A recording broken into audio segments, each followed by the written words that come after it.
OK, that leaves with Andy and John. The next topic, please. The topic is politics. Who wants to come in on that? Andy Parsons. So, we've had the Lib Dems announce their immigration plan. What they like to do is they'd like to put immigrants into places in Britain which don't, at the moment, have many immigrants. Quite what those parts of Britain will feel about that policy. I grew up for quite a long time in Cornwall, and there they regarded anybody who came from Devon as an immigrant. We had one bloke on our street who was known as the Traveller because he'd once been by train up to London. And we have a new president for Europe, a man by the name of Herman Van Rompuy. Now, the Sun can't wait to get a headline going on this one. Rumpy Pumpy, Rumpy Numpty, Humpty Rumpy. They'll go for gold if he gets involved in an affair with a one-legged ugly dwarf. Rumpy Pumpy from Rumpy Numpty with Frumpy Stumpy Grumpy. Well done, Andy Parsons. OK, John, let's see what you've been left with. The topic is fitness. I think as a country we all know that we're not as fit as we used to be. We still sell a lot of sports clothing, though. I'm from Liverpool. If you ever go to Liverpool and you look around at the number of people in tracksuits, you'll think you're in an Olympic village. The reality is you've only got to see the size of the tracksuits to know that you're not in an Olympic village. And the problem is when you invest in some sport and clothes, you feel you've got to do something with them. I bought a brand new pair of running shoes, a brand new pair of shoes that I thought I'll have to do something. One of my mates said, why don't you join us? A few of us are doing a 10K race. Never run a 10K before, and when you enter, you've got to put an estimated finish time. I didn't know what to put down. I phoned my mate Sam up. I said, what shall I put down? He said, oh, put 22 minutes. I know that seems optimistic. I put 24 minutes. I sent the form in. I turned up on the day of the 10K race. I turned up with my mates. I was stood there with an orange number. All my mates had blue numbers. The steward came up to me. He said, what are you doing here? I said, well, I was thinking of running the race. He said, no, what are you doing back here with all the blue numbers? I said, why? He said, well, you're an orange number. I said, so what? He said, well, if you're an orange number, that means you're an elite athlete. He took me to the front. It was me and 3 Kenyans.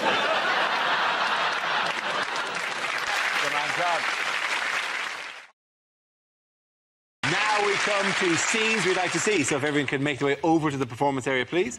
I'll read out this week's topics and then we'll see what our panellists can come up with. OK, here we go. The first subject is unlikely things to hear at Euro 2012. And there we see in the stands John Terry's wife. And with his arm around her, Rio Ferdinand.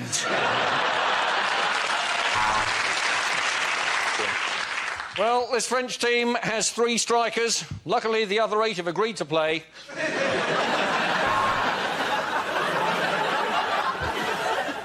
Tonight's game is in the incredible city of Kiev. The outskirts are sort of crispy crumbly.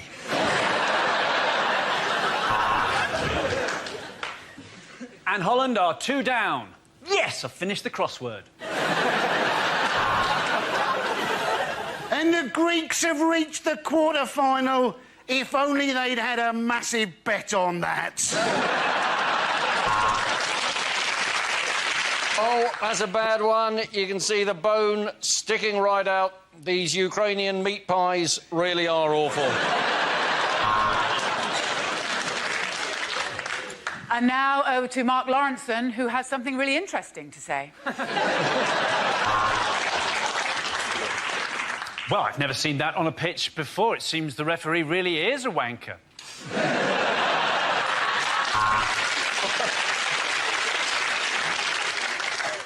No, mate. This is row 6. Euro 2012.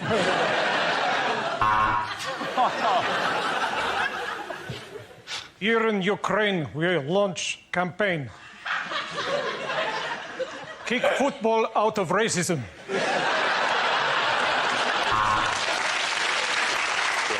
And that is some incredible dribbling there from the Irish supporters.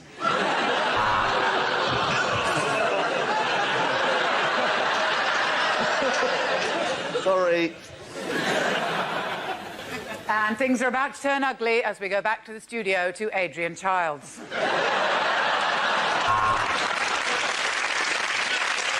And it's Germany against Greece, the ultimate dilemma for the British royal family. And that is quite simply some wonderful defending there from John Terry's legal team. Well, the Russians and Ukrainians are going to settle this with a shootout. No penalties, just a shootout. So, Germany are camped in the Polish half. Not for the first time.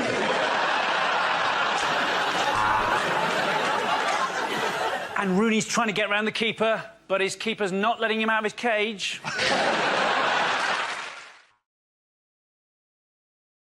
Now we play a round called Mock the 9 o'clock news. This game involves Zoe, Stuart, Andy and Russell, so if you could make your way to the performance area, please. This is where we test our performance stand-up skills. We spin our news generator, it settles on a topic, and anyone can volunteer jokes about the chosen subject. The winners are the people I judge to produce the funniest stuff. OK, here we go. Let's spin the wheel.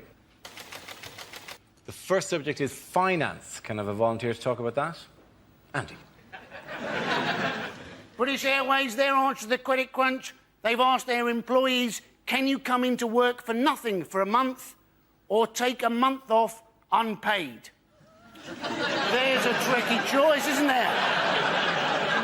And who is going to want to fly British Airways? The last thing you want to hear when you get on the plane, this is your captain speaking. I'm not being paid today.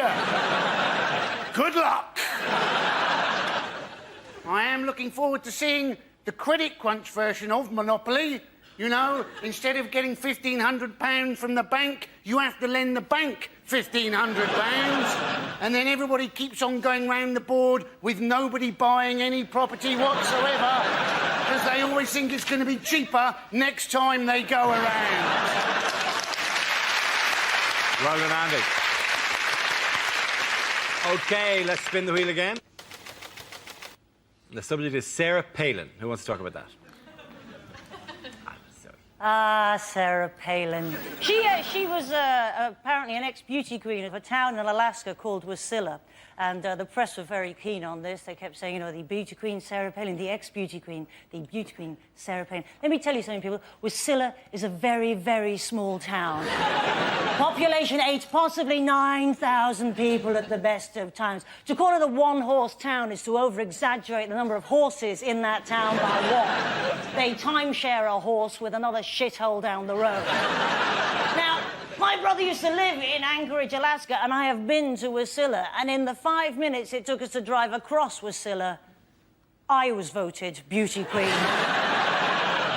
of Wasilla. It was no big deal, honestly. An otter and a caribou came second and third, respect. Thank you very much, Joey. That leaves us with Stuart and Russell. Let's spin the wheel again. The next topic is men's health. Who wants to come in on that? Russell. I went to the doctors recently with anal issues. I thought I had cancer, not I can't put my CDs in order. But it's a terrifying moment, right? So scary, because in your head, I'm going to die, I'm going to die. And I went there and I took down my trousers. Obviously, we had a chat first, and it just... I'm not very well. You see that, mate? This is a chip shop. You've never done it slower in your life. I was just peeling them down. I got them down to about there. Just heard his booming voice go, in the other room.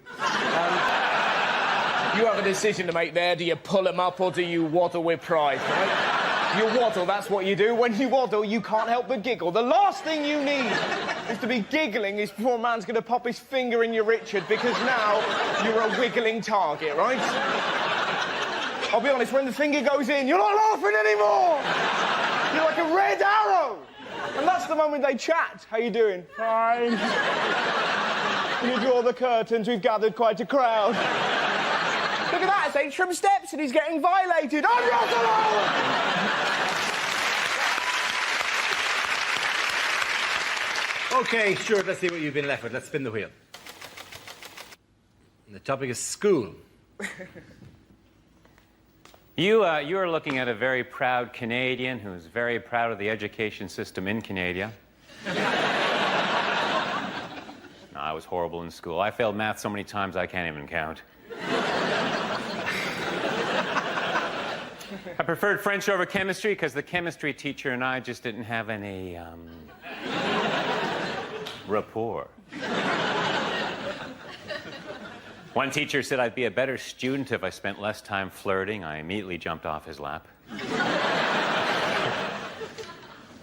One teacher used to always say I wasn't very observant, but you know what?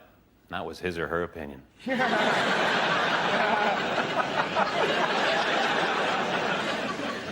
I was going to join the debating team, but someone talked me out of it.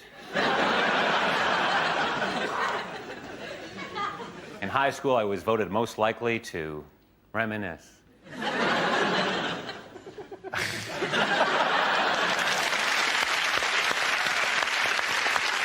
Okay, in that round, the points go to Zoe and Stuart.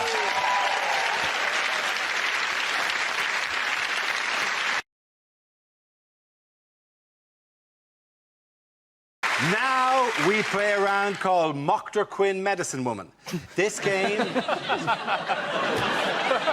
involves Alan, Adam, Andy and Russell. So if you could make your way to the performance area, please. This is where we test our performers' stand-up skills. We spin our news generator, settles on a topic, and anyone can volunteer jokes about the chosen subject. The winners are the people I judge to have produced the funniest stuff. OK, here we go. Let's spin the wheel. The first subject is religion. Who wants to come in on that? Adam Hills. Like this. Why can you make fun of certain religions? Why can you use certain religions to promote your products and not other? Why can you use Buddha to promote products? You go to any city in the world, you will find a Buddha bar that serves Karma cocktails. You will find a chocolate Buddha restaurant with carvings of Buddha down the wall. If you go to a supermarket right now, I'm sure you'll find a brand of margarine called I Can't Believe It's Not Buddha. Why can you do that with Buddha and no other religious leader? You know why? Because there's no such thing as a Buddhist extremist. What are they going to do? Turn up at your restaurant? Yeah, if you keep calling it that, oh, I've got no choice but to wish you good karma. Shit!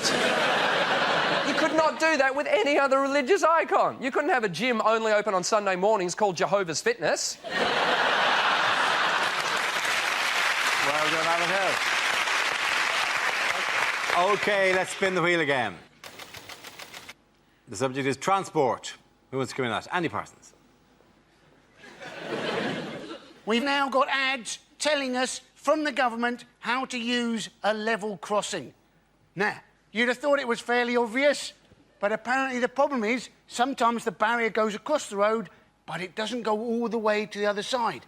And people think, oh, well, it's gone down on my side, but I mean, I can go around the outside, and I can go across. And you're thinking, do we need to spend thousands of government pounds telling people how to use a level crossing? Surely it's just a new form of natural selection. Thank you very much, Andy. OK, that leaves us with Alan and Russell. Let's spin the wheel.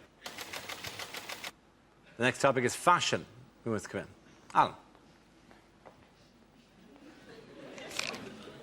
Yeah, I'm pretty cool. I'm at a funny age. It's hard to get clothes right, I think. Somebody explained to me that there's a theory that the day you pick something up and think, is this too young for me, that is the day that some clothing has got too young for you. And I'm only in my early 30s, but I've had it happen already. I picked something up the other day, I thought, is this too young for me? And it was. It was some of those trainers with wheels on the heels. I think clothes matter. My mind was changed on this last December. I saw a big issue seller in the street dressed as Santa.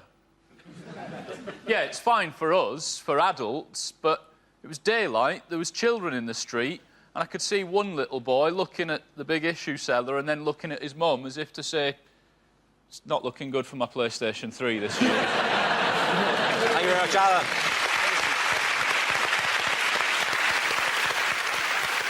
OK, Russell, let's see what you've been left with. Let's spin the wheel. The subject, Russell, is etiquette. It's like ladies with pointy breasts carrying books in a weird way. I'm really socially awkward. I met Jonathan Ross the other day, got really excited. I was having a wee backstage at a gig, and he went, "You're thingamajig, aren't you?" And for some reason, I went, "I can be whoever you want me to be." Now, in a toilet, that is just a come on, you know?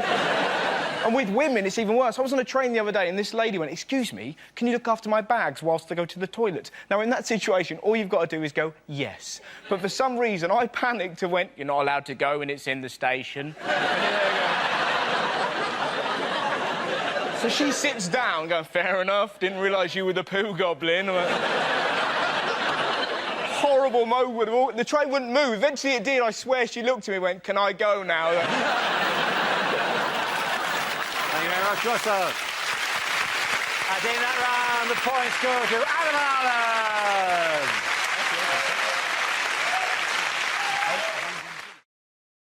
We come to scenes we'd like to see, so if everyone can make their way to the performance area, please. I'll read out this week's topics, and then we'll see what our panellists can come up with. OK, here we go. The first subject tonight is unlikely things to hear at an awards ceremony. Our next award is for most inaccurate weather forecast of the year. Let's look at the 9,000 nominees. Welcome to the Islamic Awards for Acting, or as we call them, the Moscas. Well, God, so many people to thank. Where to begin? Obvious one, I suppose, Hitler. What? And the award for best envelope glue goes to...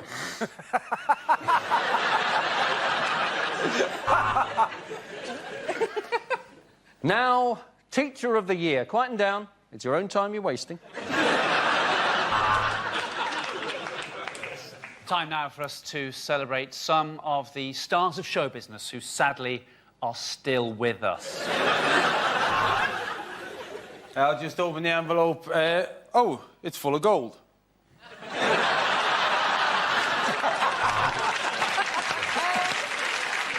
And the award for special effects goes to the team behind Gordon Brown's smile. And now we're going to watch a film showing some of the people that we've lost this year, including two you didn't even know were dead. I'd bang that, I'd bang that, wouldn't bang that, I'd bang that. Anyway, the award for Best Actress goes to... Welcome to the Accident at Work Awards.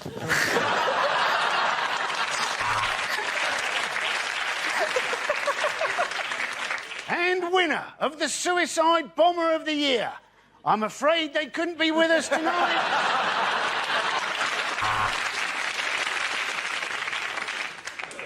And the winner of the best scientist in physics is... There's no ramp, Stephen Hawkins, it's not you.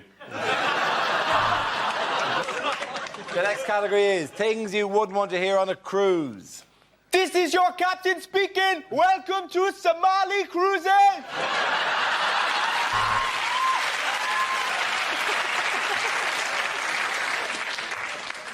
We've had reports of an iceberg, but don't worry, no ship has ever been sunk by lettuce.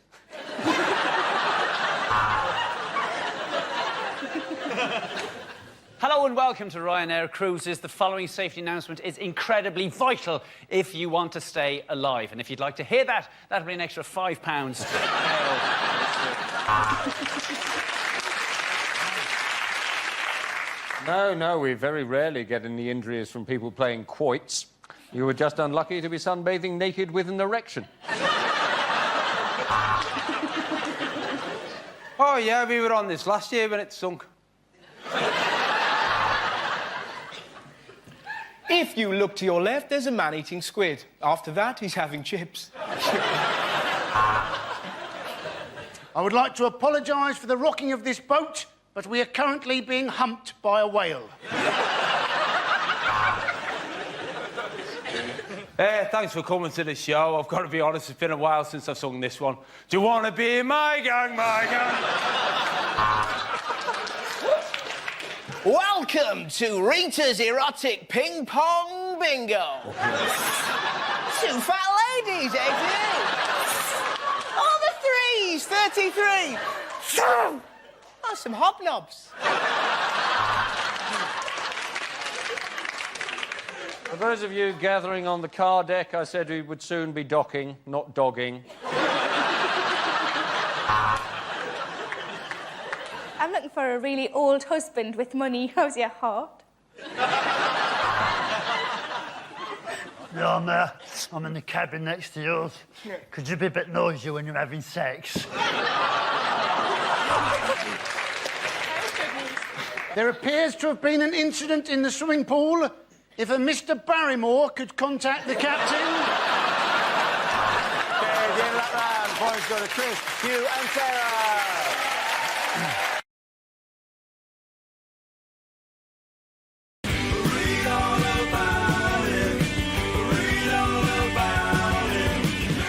Spin the wheel. The first subject is travel. Miles. Well, I'll tell you what's wrong with trains. It's the quiet coach, OK? Quiet, that is an adjective. It doesn't go far enough. Quiet is an adjective. It should be called the silent coach, shouldn't it? The silent coach. No one would have any trouble understanding that. It's the silent coach, right? You can't talk on it, you can't use your laptop, children can't travel on it, you can't eat crisps, and crucially, they, the train people, they wouldn't be allowed to make announcements. Because the sort of people that have the mentality to travel on the quiet coach, which is the correct mentality, are the sort of people who check where the train is going before they bloody get on it.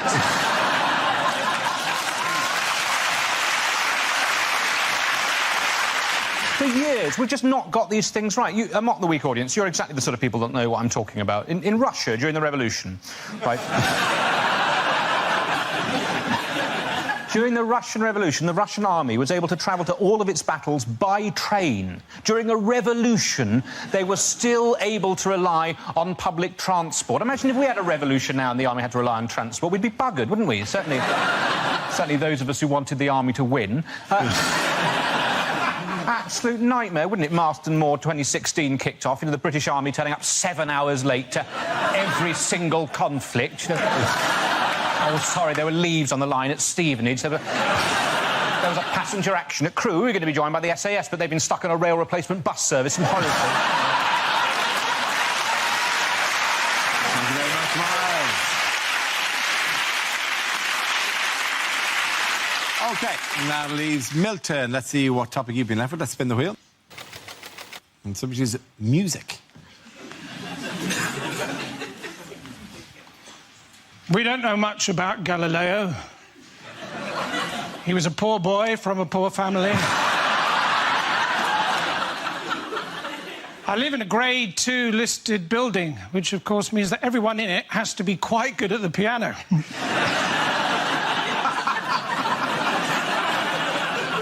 Apparently all Chinese children who are learning to play the piano know a tune called Knife and Fork.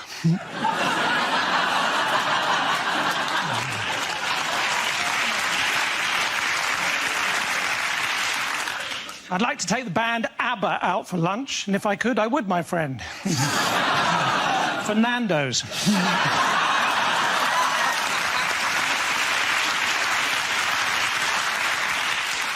When I was at school and it rained, we used to have to stay in for wet play. And when it was cold, we used to have to stay in and listen to this really dull band. AD 79. Julius Caesar receives the first ever weather forecast.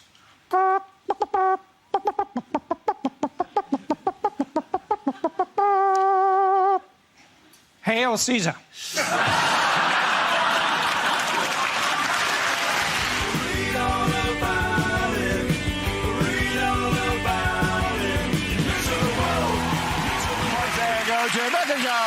Come on. Is up this week? It's Carol Vorderman. It is, of course, Carol. Yeah, Vorderman. silly old cow. Yeah, basically. She got paid £900,000 a year. The people that won Countdown got a T-shirt and a dictionary. That's true. And she's only there because old people find it comforting to see the same face. I think, should they be comforted? I'd like to see the person picking the letters dressed up as Death.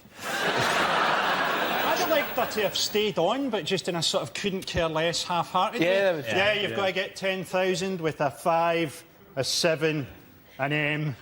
Why should just be shuffling around in a dressing gown, just swigging from a can? She imagines Do you imagine she's indispensable? Oh, they'll never be able to find a younger woman who can use a calculator. Can I just say that I once got into a lift with Carol Vorderman, absolutely hilariously. I got into a lift, Vorderman was already in the lift, and she was at the numbers. And she was actually at the numbers in the lift, and she looked at me as if to say, I'm in control of these numbers. Where do you want to go? And I think if you can't make a joke at this moment in life, you're in real trouble. So I just went, I'll have one from the top and 5 from anywhere else. And you got trapped in a lift. Do you know who I was really panicking now? Because Des is gone and now Carol's gone. I reckon Dictionary Corner are shitting themselves. Do you think they're unionised? I think they'll be very pleased to be unionised because it's in fact a 9-letter word. It was... That's quite good. That's really well done. Kanye West performing at Glastonbury Festival this weekend, headlined the Pyramid Stage on Saturday night. The rapper told the crowd, "You are now watching the greatest living rock star on the planet." To which the entire crowd went, "My God, who's dead?" He wasn't the biggest rock star in Somerset. Yeah. Yeah, he wasn't the biggest rock star in that field at that time. Literally. Let alone the planet, yeah. He also described himself as the new Warhol, and I think we misheard him a bit there.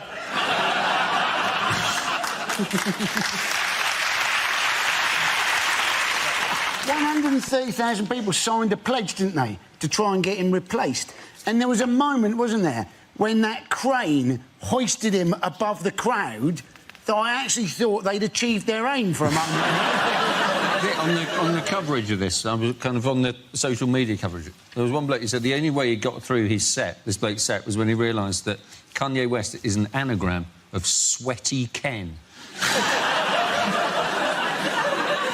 bumped into Rob at Glastonbury. He was so excited about being there. You should have seen his little face. So, I agreed to do Glastonbury because it said you're on at 12:50. What I didn't read was AM. I was expecting a nice little midday gig, and I was there for 12 hours before I was on. And if you do a poo there, you have to... The toilets, basically the toilets, is scaffold over wheelie bins, and there's a hole over each wheelie bin. You have to take a cup of mud with you. There's bags of mud, and then you do a poo, and you have to pour your mud over your poo. I felt like a cat. Are you telling me that your cat can hold a cup?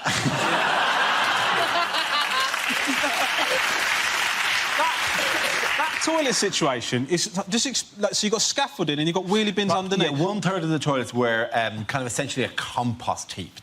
So they wanted to recycle they could use it as human waste as it. Yeah. So they had people with sand or soil or whatever. Well, why do you need fertiliser over that? All everyone's having all weekend it's cider and kebabs. What are you trying to grow with that? What are they trying to grow? People to go on Jeremy Kyle?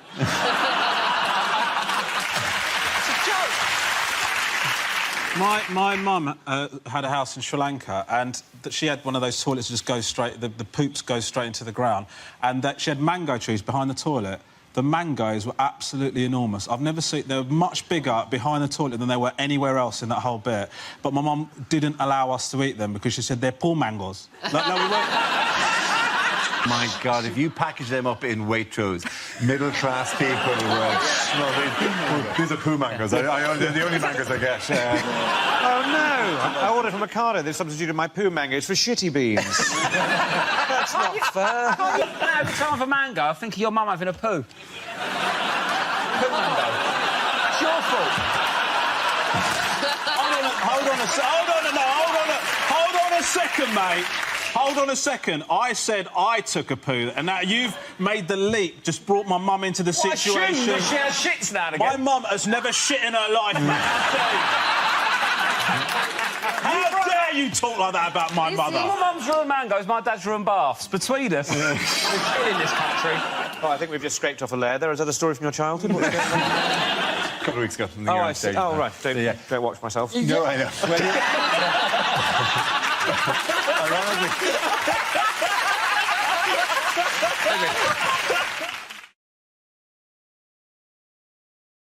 The next round is called Between the Lines. It features Hugh and Frankie. Would you make your way to the press pit? In this round, one of them takes on the role of a person in the news addressing the media while the other translates what they really mean. Frankie, you are Prince Charles making a New Year address to the nation. Hugh, you will tell us what he really means. My loyal subjects. My homies. My bitches. I'm proud to say that Harry will be serving in Iraq. I'm sure that he will find a useful role to play. 3 miles behind the other troops, in a sealed titanium war bubble. I do hope that he doesn't get shot. How will I break the news to his father?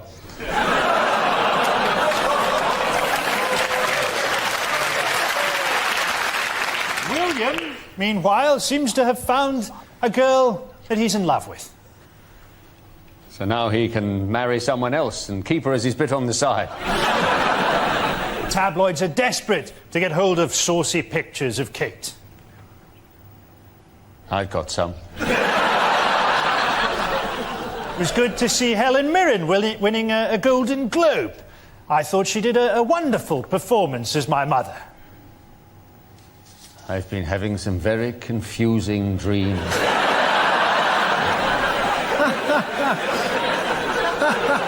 I took Camilla to India recently, and the locals who saw us were amazed.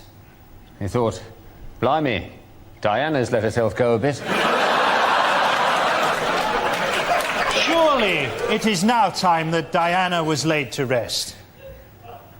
After all, it's nearly 10 years since we had her killed. My sons were both very upset at the time. He kept on asking why I smelt of brake fluid. Well done to Hugh and Frankie!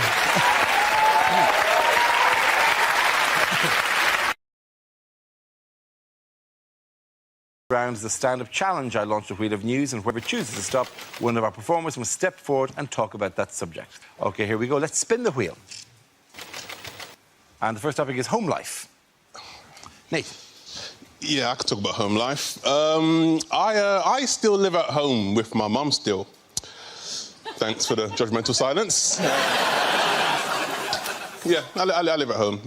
My mates give me the most stick for it, because I'm the last one in my group of friends who still lives at home with my mum. They've all moved out, so they see me as a mummy's boy. And every time they see me, they're like, Nathan, what's wrong with you, man? Why are you still at your mum's, man? Are you embarrassed? Why are you still at your mum's? Why are you still at your mum's? It's like, I live in West London. Have you seen house prices? I'm not going anywhere, man.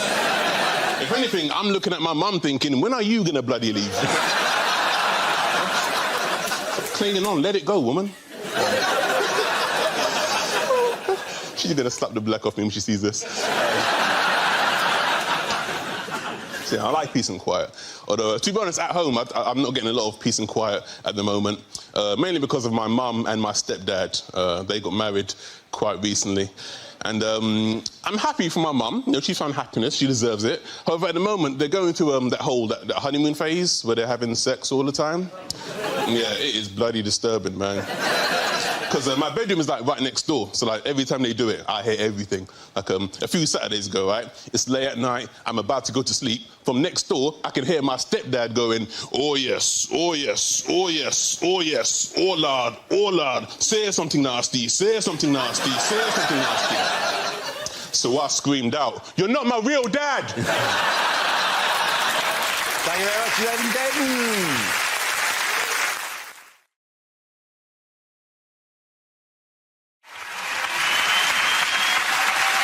All right, the next round is called If This Is the Answer, What Is the Question? On the board are 6 categories. Catherine, which category would you like? Sport. OK, your category is sport. And the answer is 32 days. What is the question? Is it at what age was Ramesh able to achieve a full beard? It's a celebration. It's a celebration of your culture. Is it, according to the people I recently bought a couch from, how long is 10 working days? Is it due to BBC budget cuts? How far into the future is Doctor Who going to be travelling in the next series? How long was my friend Lee in hospital when we saw the sign for Burnley? Is it how would Joey Essex describe a fortnight? The total amount of time that an average Big Brother contestant has spent in full-time education. How how long does it take the elephant man to exfoliate? Oh, what? Yeah. Too soon? Yeah. According to his tax return, how many days did Gary Barlow work last year? Is it the number of days before One Direction can safely give a urine sample? Is it? Can you think of a rhyme for songs of praise? They're really getting I think I've actually genuinely lost my mind. OK, can we need to move towards the correct answer for company? What length of menstrual cycle would keep you permanently nervous? Is it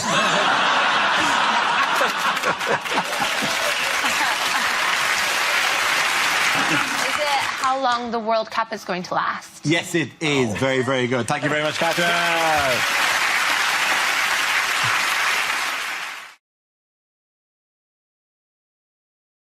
Our next round is called If This Is the Answer, What Is the Question? On the board are 6 categories. Rod, which category would you like? The media, please. Right, the media, OK. The answer is 1 million. What is the question? How many Asian children are Brad and Angelina planning to adopt?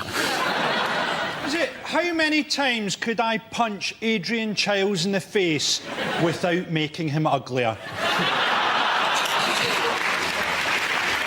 Is it in a poll of 1 million people? How many people hate Cristiano Ronaldo?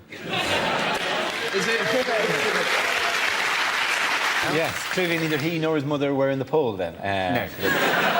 Is it how many men will take their kids to watch Harry Potter this week simply to see how Hermione's getting along?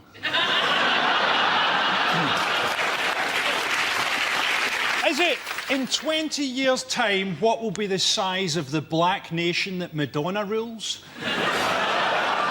Is it how many nectar points do you need to get a set of tumblers?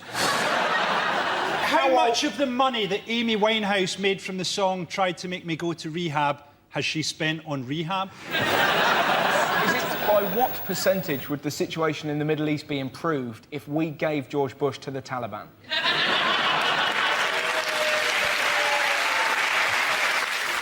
Is it what number would you get if you took everybody in Scotland who gave a shit about the Ashes and added 1 million? Is it the number? It's something to do with the phone tapping thing. It is something to do with the phone tapping, yeah. Is it the number of conversations of John Prescott's they had to listen to before they got one without the words party bucket in it? Oh, I know what it is. It's the amount of celebrities that were on a list that they were going to... Not 1 million. It's the number they How paid long a list? How long a list would that be? Hey, it's the amount the News of the World had to... That's paid out so far to people who have accused them of tapping their phone. Absolutely well done, Rod Gilbert. Absolutely spot on. Very good. Greg, which category would you like? Science, please. OK, science is the category. The answer is 40 years. What's the question? What is the average waiting time at Glasgow A&E on a Friday night? Is it for how long would I happily follow Beyoncé up an impossibly tall ladder? Is it? Sorry. Is it how long would it take to cook John Prescott? Is it... Medium rare. Yeah. What is the youngest my balls have looked? Is it how much older does Dara look than Russell? Is it, on average, how long does it take me to knock one out to loose women? Genuinely, depends who's on the panel, I feel. That average can sway quite a lot. The day you were on it was fantastic. I'm doing it next week, and what I really don't want is to be thinking, oh, what's Frankie Boyle doing right now? You'll be thinking... it's a safe bet, Lucy. To be honest, even if I'm not watching it, it's just that time of day. What duration did Michael Jackson's agent initially plan for his run at the O2 Arena? How long is it going to take me to raise the finance for my self-penned disaster porno film, 6911?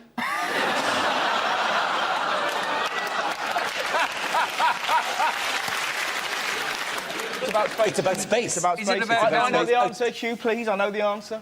Is it for how many years has Buzz Aldrin looked in the mirror and gone, it should have been me? That is essentially The answer. Do you want to give the answer slightly more? It's 40 years since we landed on the moon. Very good. Well done, Russell. Thank you very much. Alan, which category would you like? Politics, please. OK, your category is politics. The answer is 27. What is the question? How many moons does Uranus have? I'm not sure it's political right now. Well, I don't know. Don't say you don't get the news from us. Yeah. Is it in Dundee? How long does a day seem to last? Would that be 27 hours or 27 days? Just the number 27. They've not come up with the concept of either hours or days in Dundee. They live in a timeless pit. Is it, if you're a footballer, how many times can you punch a DJ and get away with it? Is it after how many miles of a marathon are you absolutely certain you've taken the wrong turning? Is it how many Gurkhas actually know who Joanna Lumley is? Is it how long was the trail of chocolate hobnobs I used to lure my gran through the doors of a Swiss clinic?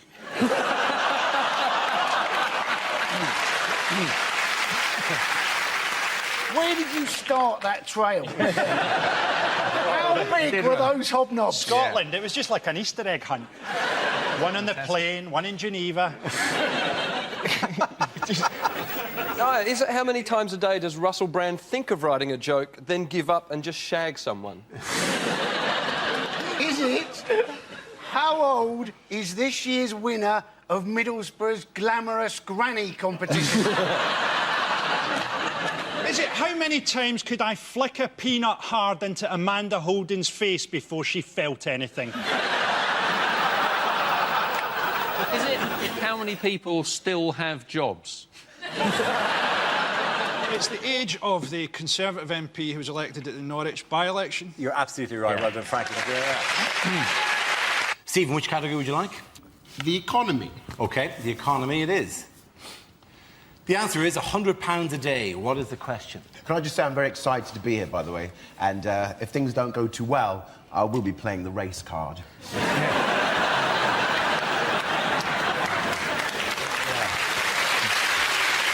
I'll be honest with you, it's always worked for me. Is it perhaps how much Iceland food does the Katona family go through? Is it what does Jade Goody spend on magic beans?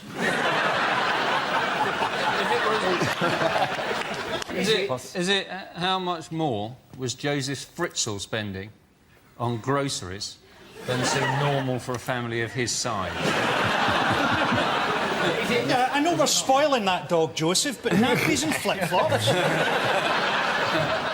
Is it how much does Max Mosley spend on plasters? Did you read about that? Spanked for 5 hours. It'd be horrific. I hate it when I stub my toe. Yeah, but you don't stub your toe with your arse. Is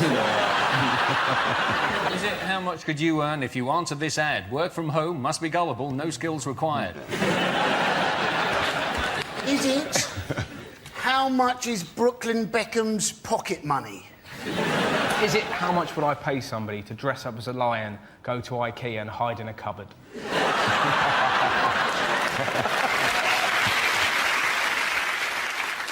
Is it what do I pay my cleaner not to go to the police? Is it David Blunkett's swear box as he hangs pictures? OK, so I get he'd missed the nail because he's blind. Why is he hanging pictures? He's blind.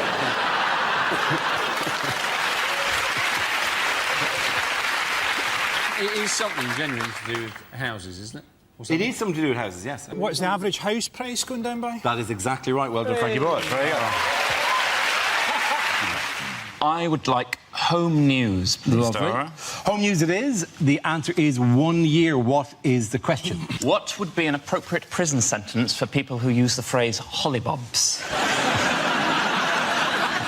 Not the answer, but I'll take it. Is it how long the BBC have left now they've lost Bake Off? And the clock is already ticking. Yeah. Is it in a Wetherspoon's kitchen? What is the chef's equivalent of the 5-second rule? Is it Southern Rail's estimate for a London to Brighton journey?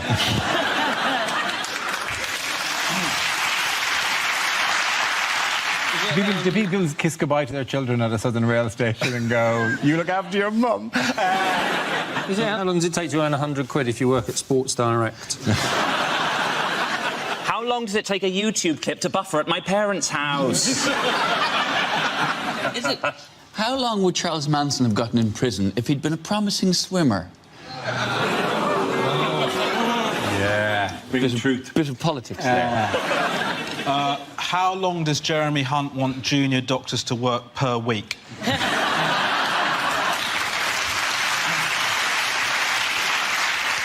OK, so under Theresa May's education reforms, how much of a carefree childhood will children now be allowed? Is it, how long would it take to rewatch all of Dara's TV appearances from the last month? Very good. Thank you very much. If I make a joke about ISIS in the queue, how long will it take me to get through airport security? OK, is that the correct answer? I think. How long has Jeremy Corbyn been leader of the Labour Party? It is indeed. Thank you very much, you there. Well done. Science, please. Science, yes. Whoop! Science! One up our team. Your category is science. The answer is 7 months. What is the question? Is it how old Princess Charlotte will be when the Daily Mail start commenting on her weight? Is it how long does my nephew think I've been playing hide and seek with him? Is it how long until Sepp Blatter gets bummed in prison? Is it how old was Jack Whitehall when he first appeared on this programme? Is it if I get a 30-second advert before a YouTube video, how long does that feel? You can't always skip. You can't always skip. Some of them you have to prove you're over 18 as well. It's a nightmare. Is it if I was in charge, what would be the prison sentence for saying chillax? Is it how long does it take to get to Glasgow on a megabus? Yes, a megabus. I am the accepted As if face. you've ever gone on a megabus. I'm on every megabus, Pat.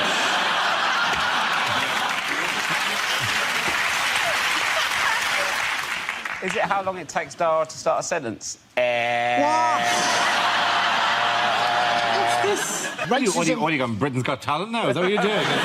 So actually, I really haven't got over that Britain's Got Talent thing. You brought it up out of nowhere 2 weeks in a row, Dara. I will continue to until I hunt that man down and kill him.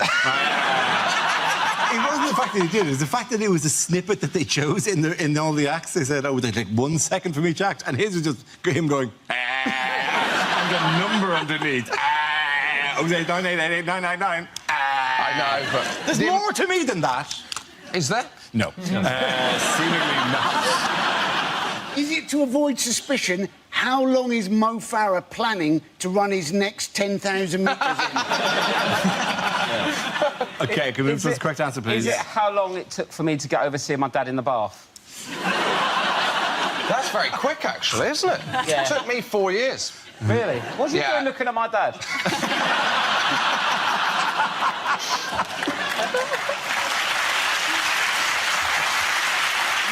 Surely more the question is, what was your dad doing in his bath? Friday night's Friday night. It's to do with that thing on the comet. That thing...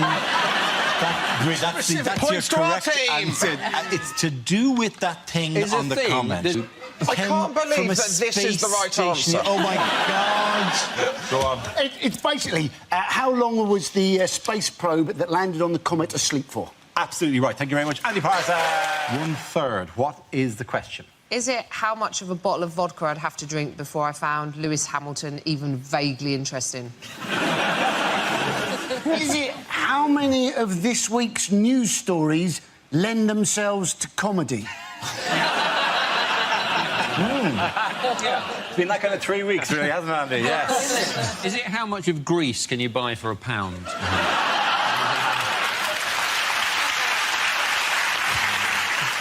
Is it how much of Kim Kardashian is made up of arse?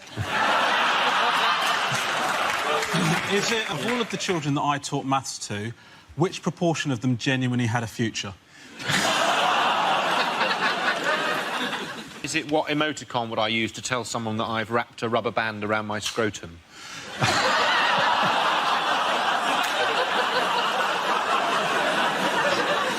Is it what I'm always missing from a threesome?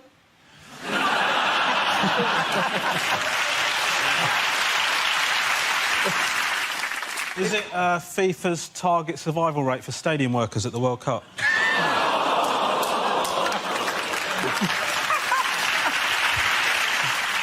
Is it, according to legend, how much of you is your head? Yes. Should be noted. I'll tell you what it could be, Ansu. What proportion of that team have I seen completely butt naked?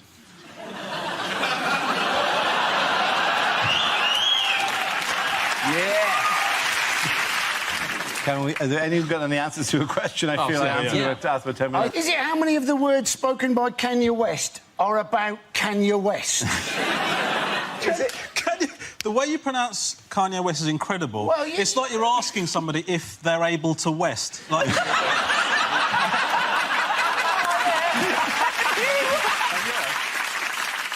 Is it think of a fraction that rhymes with the word bird? Think of a fraction that rhymes with the word herd? No. Is it think of a fraction that rhymes with the word interred? No.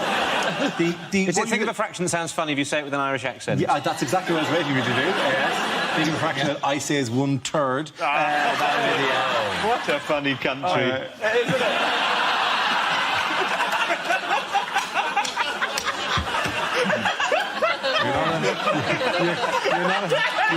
You're not on Radio 4 yet. I do. This is genuinely the correct answer. Yes. Is it? Yes. What proportion of the works planned by Network Rail have already gone wrong or over budget? There absolutely is the question I was looking for. I wouldn't have got that, mate. The answer is yoga, sushi and ice. What is the question?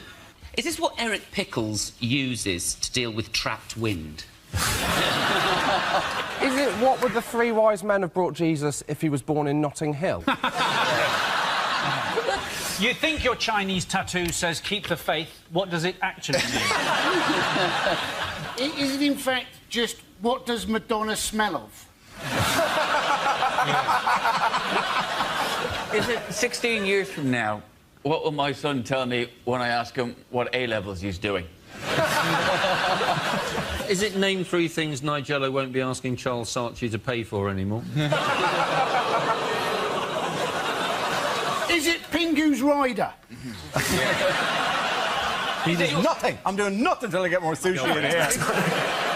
What is the strapline to the hit Japanese television programme, The Loose-Limbed Fish Eaters of the Arctic?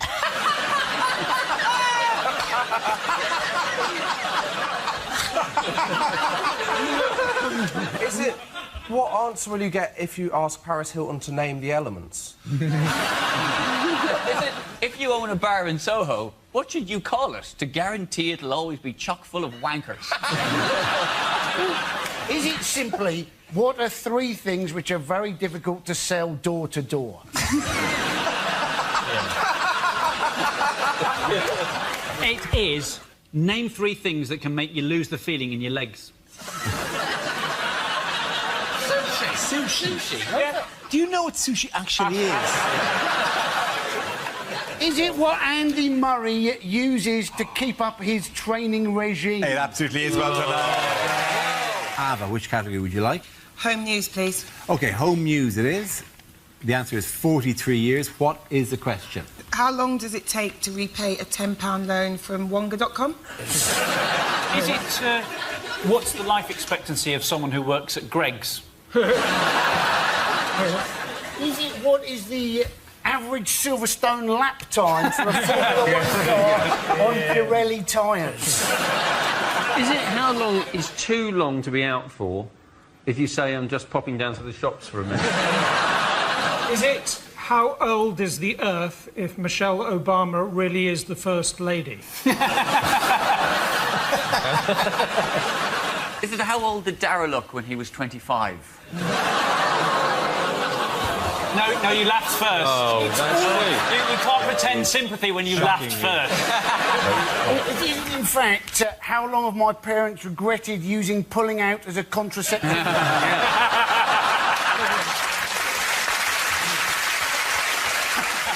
How long will Julian Assange be living in an embassy before he finally goes, do you know what, I should have just gone to jail? Is it, if Ed Miliband remains leader, how long will it take before Labour get back into power? What is the MILF age of consent?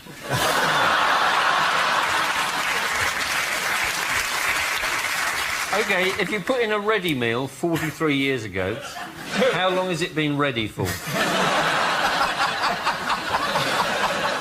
How Can I have much the longer? correct answer, please? Can I have the Well, correct is that not the correct answer? No, it's not the correct answer.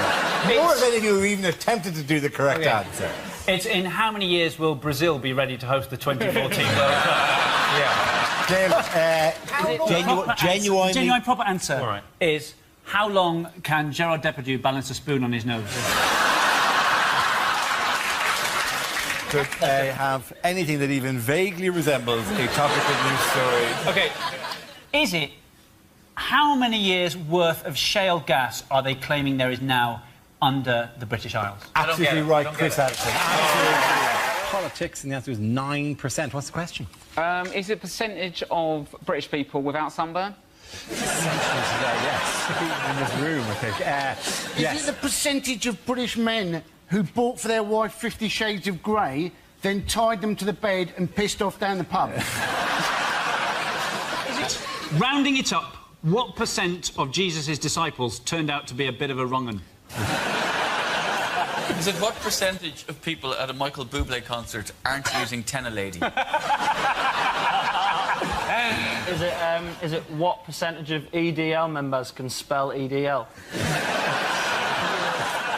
At what point would I normally start running around the room going, have you got a charger? Have you got a charger? Is it for how much of history has Bruce Forsyth been alive? As a relatively successful stand-up comedian, how much tax should I be paying?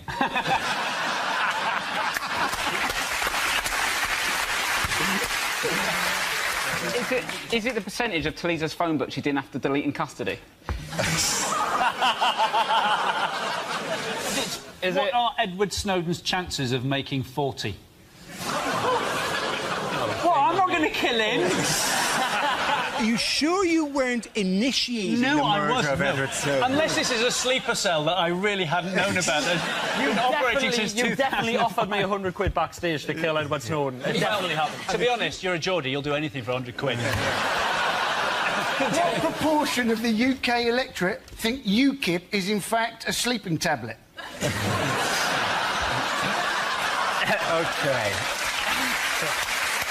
OK. I know I say these words a lot. The real answer is... I need to use words. What gradient of hill makes Chris Froome go, that's a piece of piss? How many Glastonbury Festival goers are still chilling out in front of the pyramid stage? Is it how much of the show will be over by the time you get the correct answers to this? What percentage of this panel will still be alive when Dave show the final repeat of this episode? Amen, brother. I would like to... OK. Sorry, genuinely, the correct answer if you can, please. Genuinely, yes. What percentage of people actually can't believe it's not butter?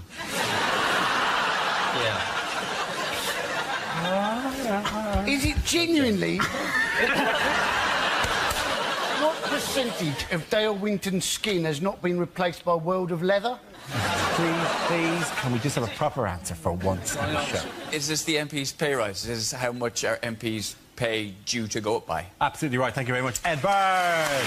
Catherine, which category would you like? Sport. OK, your category is sport. And the answer is 32 days. What is the question? Is it at what age was Ramesh able to achieve a full beard? It's a celebration. It's a celebration of your culture.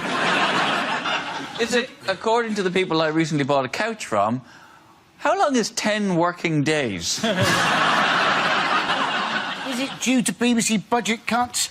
how far into the future is Doctor Who going to be travelling in the next series? How long was my friend Lee in hospital when we saw the sign for Burnley? Is it, how would Joey Essex describe a fortnight? The total amount of time that an average Big Brother contestant has spent in full-time education. How long does it take the Elephant Man to exfoliate? Oh, what? Yeah. Too soon? Yeah. According to his tax return, how many days did Gary Barlow work last year? Is it the number of days before One Direction can safely give a urine sample?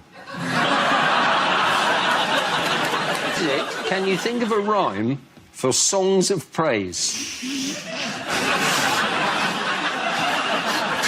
They're really getting I think I've actually genuinely lost my mind. OK, can we need to move towards the correct answer if we can, please? What length of menstrual cycle would keep you permanently nervous?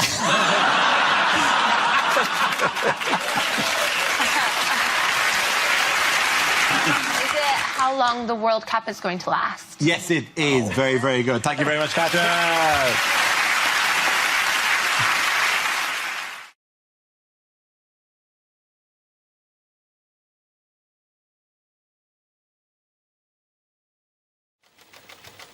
First topic is pensioners.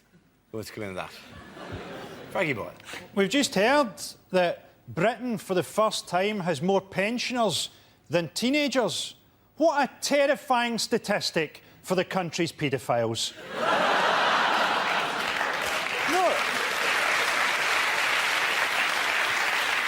No wonder Gary Glitter didn't want to come back. In 20 years' time, we'll have the first generation of pensioners who can text each other. I've got Alzheimer's, man. Yeah, you told me that like 20 times already, man. To balance the economy out, what we should do, we should give pensioners more money, but only if they take up really dangerous sports.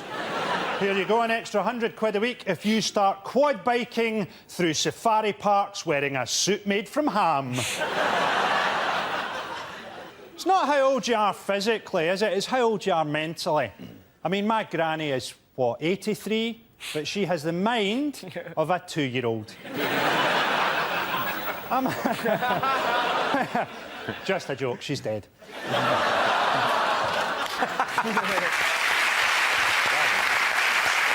OK, let's spin the wheel again. Subject is young people. Edbert.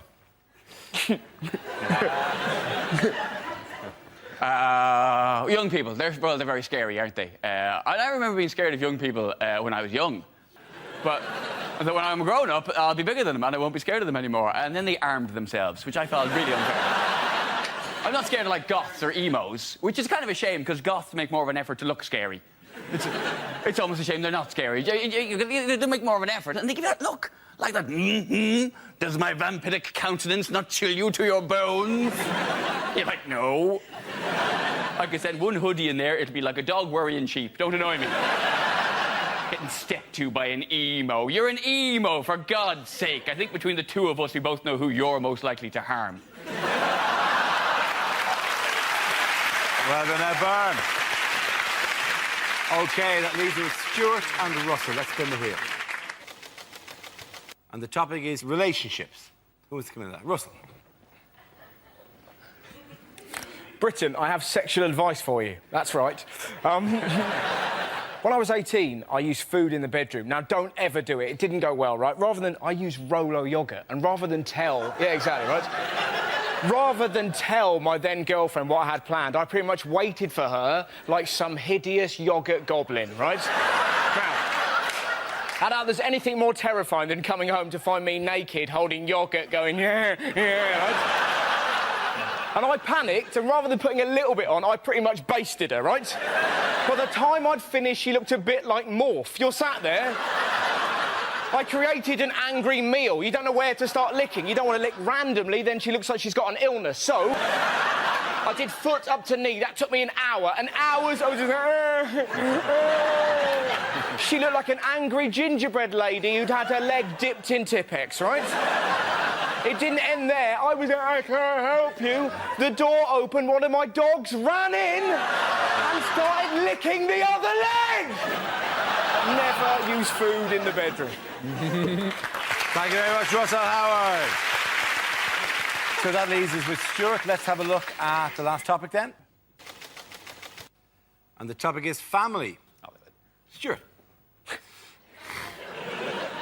Before I rock the microphone, I want to I want to dedicate my performance to my father, who was a roofer. So, Dad, if you're up there.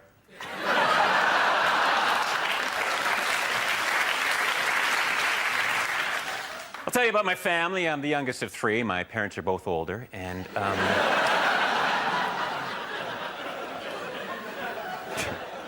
have mixed-race parents. My father prefers the 100 meters, and my mother's Pakistani.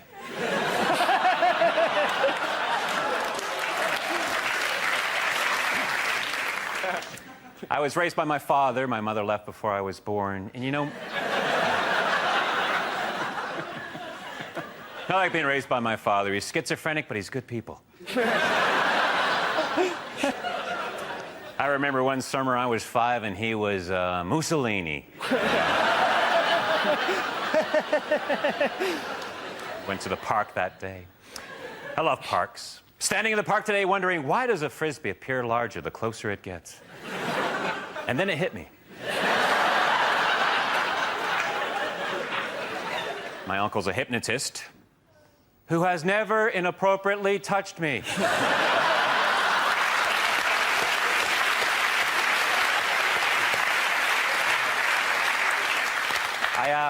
I have to leave now. I'm a member of Overactors Anonymous, and we have an Overactors Anonymous meeting that starts in...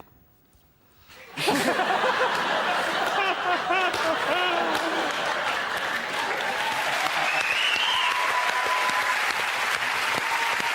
the end of that round, the points go to Frankie and Stuart.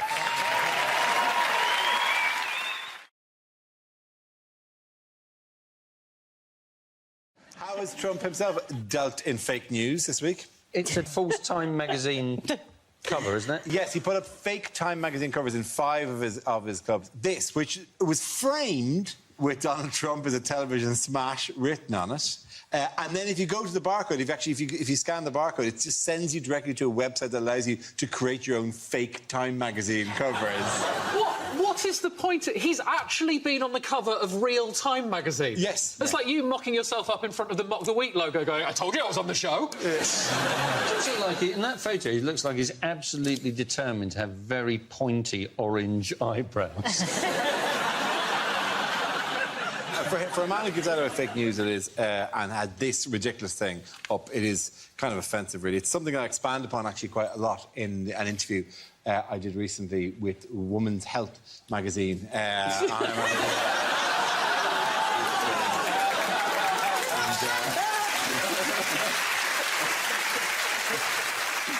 have to say, at first I was disappointed that there wasn't an article about me, but then I spotted the killer abs on the loose. It's something I discussed actually quite at length in an interview I recently did with Classic and Sports Car magazine, which you'll see these. Yes, it's just a thing I have on the wall at home. How many of these did you do? That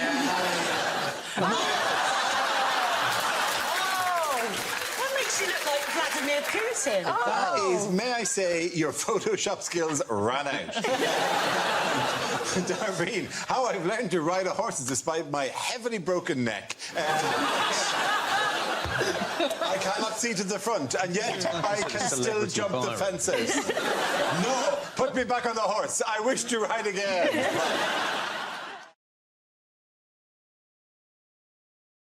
Things you didn't hear at the Olympics.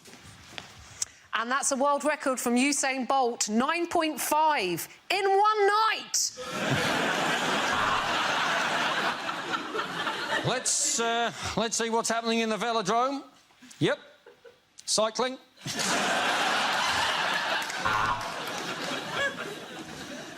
Oh, you won a gold. Oh, well done. What in? Canoeing? Oh, get a life, mate.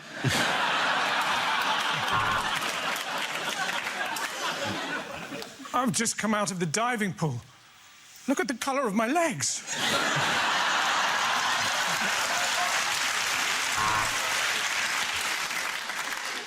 Look at that masterful control of his javelin. He really is the best streaker we've had all year. Well, this is the pommel horse, and that plaintive neigh is the horse they are pommelling.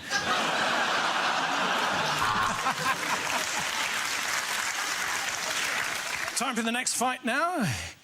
He floats like a butterfly, he stings like a bee. He's got a black belt, he's got 5 black belts. OK, he's a wasp.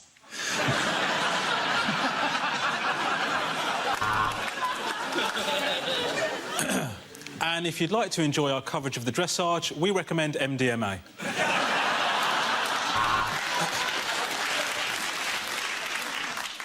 And his penis has slapped the top of the bar. That is a straight ban from Wetherspoons.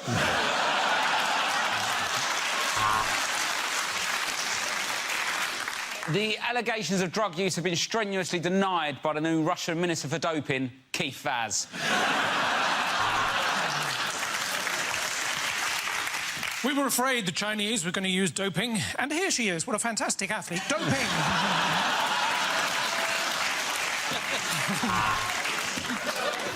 Breaking news, Ryan Lochte has tested positive for being a twat. And Oscar Pistorius has jumped the gun, and for that, he'll only get 6 years. Well, a nearly perfect execution there, but not quite as perfect as the one he'll receive when he returns to North Korea.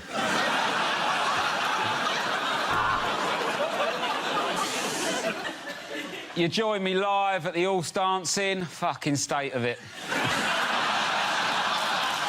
the end of that, the point's going to run at Stuart Milton.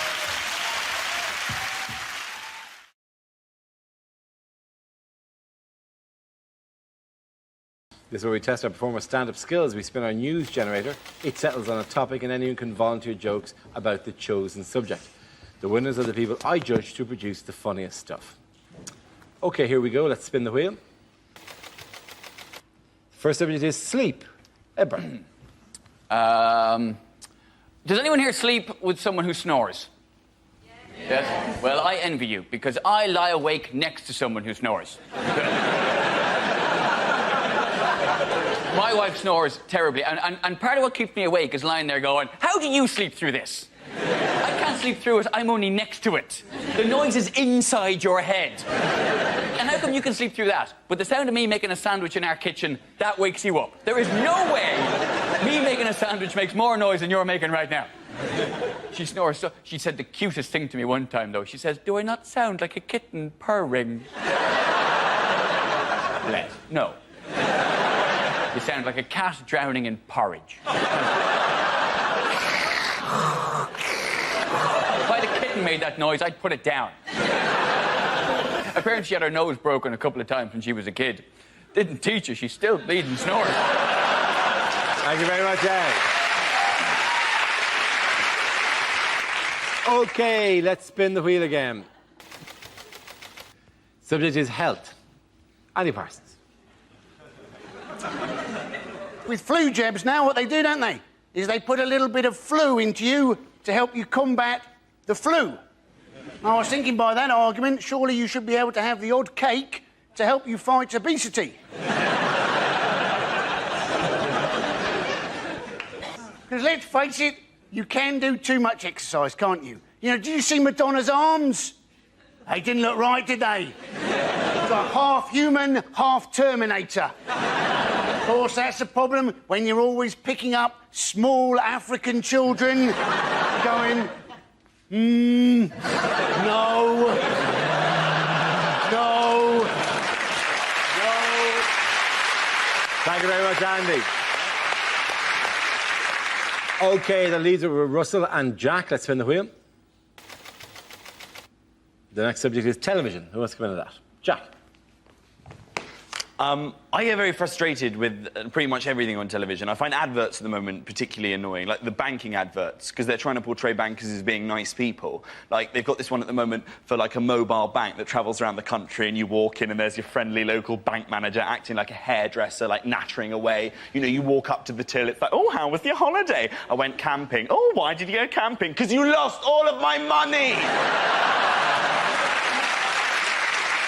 decided the only option I've got is just to not watch TV at all, because everything annoys me. And I've got quite a lot of people that pressure me into doing that as well. Like my dad, he's quite old-fashioned. He's always saying, you don't need to watch television. You should do other things, better things, more edifying things. Don't watch TV, Jack. You should read. Read the great novels. They're entertaining, they're educational. Even read the Bible. The Bible is engrossing, it's enthralling. The stories of Jesus, they're encapsulating, they're invigorating. I'm like, no, Dad. If I wanted to be entertained by 12 people sat round a table trying to impress some bearded Jewish know-it-all that thinks he's some kind of deity, I will watch The Apprentice. Thank you very much, Jack Whitehall. OK, Russell, let's see what you've been left with. Let's spin the wheel. And it's fitness.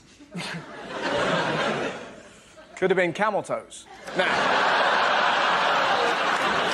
I was in the gym the other day. I was in a locker room, and a 5-year-old boy ran in and jumped into a locker. Now, sometimes you know you're just going to have an incident, right? You could hear him in there giggling, and you knew what he was going to do. He was going to jump out and scare his mates, because his mates appeared seconds later, like, where's Stephen gone? Where's Stephen? He was there a minute ago. This is most irregular.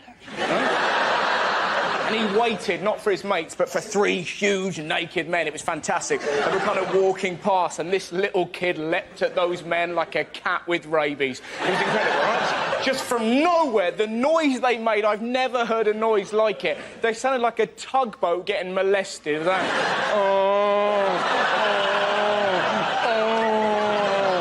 His long-suffering dad is in the showers, obviously heard this and went, that'll be my bloody boy! Ran back, confronted this glowing hellbeast and went, Stephen, what have I told you about acting up in public? And this little kid cut his dad down with one very simple sentence. Dad, your willy's moving? You're just there going, oh, the world is a better place. Thank you very much, Russell. At the end of that round, the points go to Ed and Jack.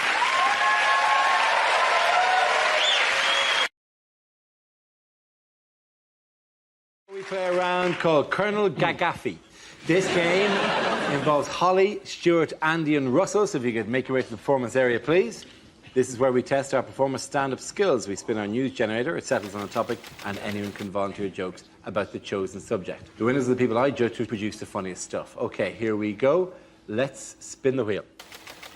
The first subject is international relations. Who wants to come in on that? Andy Parsons. Now, the new head of the Tamil Tigers, he's been arrested by Sri Lanka. Now, I always think the Tamil Tigers, they don't really sound like a terrorist group, do they? I always think they sound more like a rugby league team. It seems that even the terrorists are resorting to marketing techniques to try and get more members. Are we soon going to have the Al-Qaeda Rhinos? Will it be the Israeli Broncos against the Hamas Cowboys? Maybe it's not even the real IRA. Maybe it's Real IRA. Thank you very much, Andy Parsons. OK, let's spin the wheel again. Subject is dating. Who wants to come in on that? Holly. My favourite way of meeting people at the moment is this thing called Close Encounters, or I Seek You. You might have seen this. It's the people who text into the free newspapers, and they go things like, I was the girl in the grey jacket. You were the guy reading the book on the train. Call me. Have you seen these? I saw one the other day that said, I was the guy in the skin-tight orange vest top. You were the girl pointing and laughing. Call me. I was the guy in the tweed jumpsuit. You were any woman. Call me. My friend works for the only newspaper in Guernsey, and she said they tried to run one of those I Seek You columns, but they had to drop it after a week, because it was like, oh, it's the guy in the white apron, and everyone's reading it going, oh, that'll be Dave. There's only 7 people on this island, you stalker. Thank you very much, Holly. OK, that leaves it with Stuart and Russell. Let's spin the wheel. The next topic is the Consumer Society. Russell. It's all a bit much, isn't it? I went into a shop the other day that said, why not try a guilt-free wrap? You're like, don't make sandwiches evil. Sandwiches are lovely. The bacon sandwich, one of the loveliest things in the world. What is a bacon sandwich? Essentially, it's bread giving a dead pig a cuddle. It's a lovely thing. I love you, Mr. Pig. Why do the Jews hate me? It's lovely.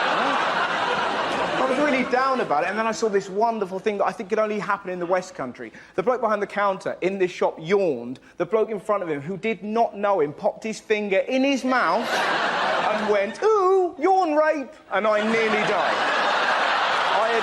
I had never seen a yawn rape. And now you've learned about it, you can't not do it. You'll be on a bus, you'll see an yawn rape, you can't help it.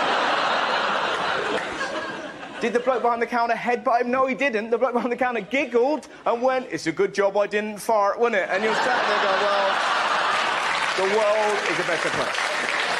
Thank you very much, Russell. OK, sure, let's see what you've been left with. Let's spin the wheel. The next topic is health. Oh, that was a long walk. Okay, health. Money-wise, I'm set for life, provided I die next Tuesday.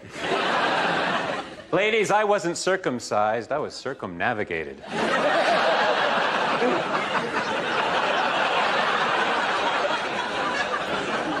Just because I have arthritis doesn't mean I can't live a normal whole.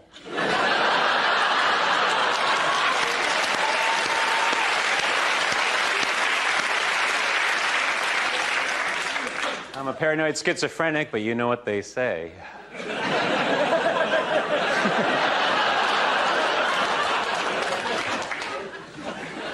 Unfortunately for agoraphobics, the cure is just around the corner. My manic-depressive buddy was attacked by a bipolar bear. My therapist says I have a preoccupation with vengeance. We'll see about that. My neighbor's in the Guinness Book of Records. He's had 43 concussions. He lives very close. In fact, just a stone's throw away, but the point. To your health, my friends. At the end of that round, the points go to Stuart and Holly.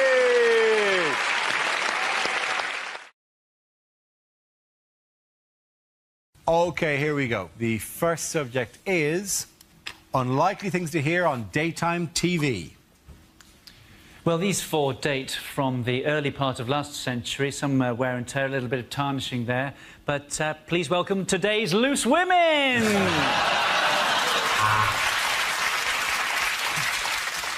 Welcome to Channel 4 Daytime. Or as you said to your boss this morning, working from home.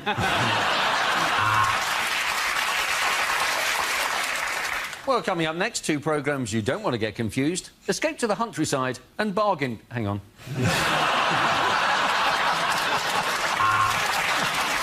The next programme is Pointless. It's the Jeremy Kyle Show.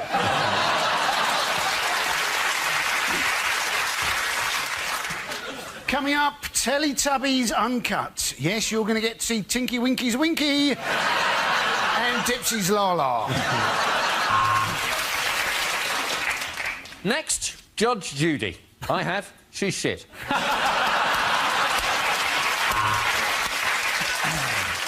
Hello and welcome to Let's Decorate the Shit Out of This House.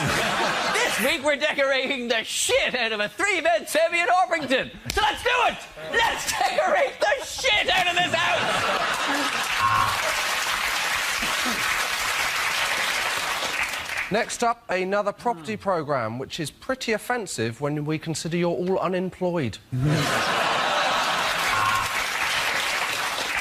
Hello, welcome to This Morning. I'm Philip, a man on television, so I can go grey and look older. This is Holly, one wrinkle and she's finished.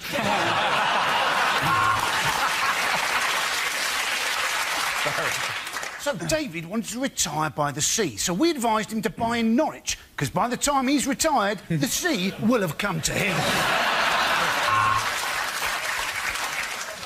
Next on Flog It, the team meet their greatest challenge yet.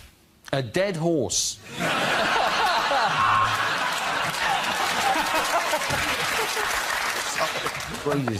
And now a trip round Dara O'Brien's head in Hair Hunters.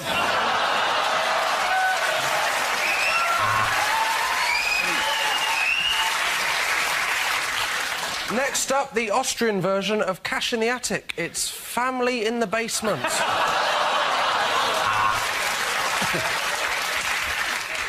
Hello welcome to Let's Cook the Shit Out of Some Dinner! And now on BBC One, let's make an appointment with doctors. If we phone now, we may be able to see them next Thursday.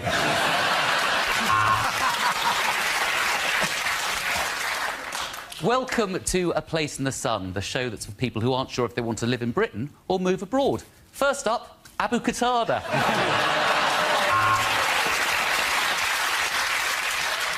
Next up on ITV3, it's a cutting-edge American drama. I'm only joking, it's Taggart again. Hello, and welcome to I'm gonna sell these antiques if it fucking kills me!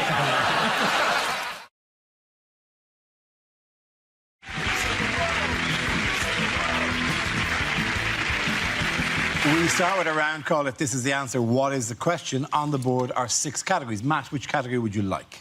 World news, please. OK, world news it is. The answer is petrol, money and drugs. What is the question? What will the motto be for the Qatar World Cup?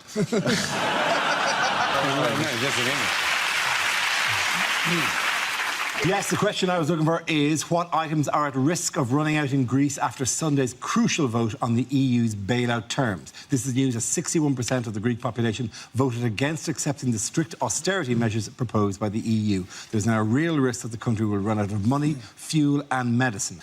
So what does it all mean for Greece? It's ridiculous now. The whole thing is just going on. It is like a soap opera. And I don't watch the Eurozone crisis now day to day. I wait till Sunday and I watch the omnibus edition.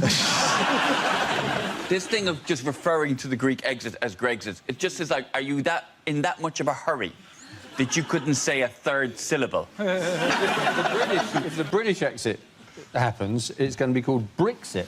It sounds like a cheap form of Lego, or what the Greek Prime Minister does every time he meets Angela Merkel. Let's kick off with a round called Inside the Mind of. With the G8 conference fast approaching, we clamber inside the mind of the American president. Can anyone tell me what the voices inside George W. Bush's head might be saying? Are they saying, if you step on the cracks in the pavement, George, we have to invade Syria?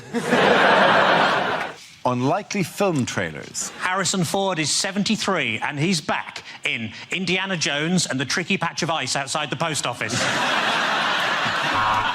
We start with a round called Picture of the Week. I show the panel a topical image and ask them to tell me what's happening. So what's going on here? Is it the only couple that Ed Balls would beat on Strictly? He's saying, please join me, Owen, on my cabinet. I'm so lonely. I imagine Jeremy Corbyn's just going, I did warn you, Owen. If you strike me down, I shall become more powerful than you can possibly imagine. He's incredible in that he can gather so many people together in a rally and they sort of see him as a messiah in the same way he will probably be crucified in the next election.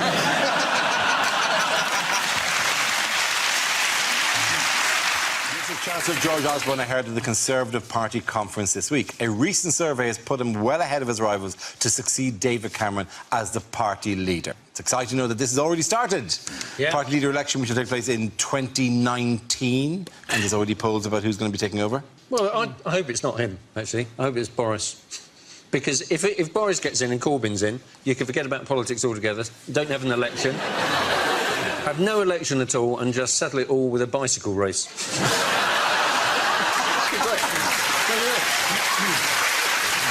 Your category is politics. The answer is 4%. What is the question? What are the chances of Johnny Depp appearing on the next series of Mr. and Mrs? Is it how much of the old Top Gear audience has Chris Evans held on to? Including that. Clarkson's in! Is it by 2017 what proportion of celebrities will still be alive? I know.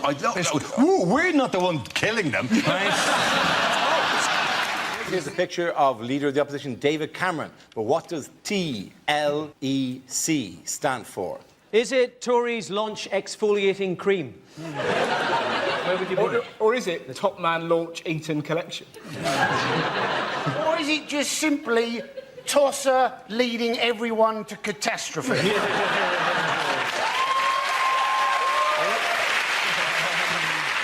Are you not a natural Tory? Commercials that never made it to air. To qualify for second meerkat toy, Alexander has invaded Ukraine. OK, let's spin the wheel again. Subject is health. Annie Parsons. With flu jabs now, what they do, don't they, is they put a little bit of flu into you to help you combat the flu. I was thinking by that argument, surely you should be able to have the odd cake to help you fight obesity. Because let's face it, you can do too much exercise, can't you? You know, did you see Madonna's arms? They didn't look right, did they? It's like half human, half Terminator. Of course, that's the problem when you're always picking up small African children going, no, no, no. Thank you very much, Andy.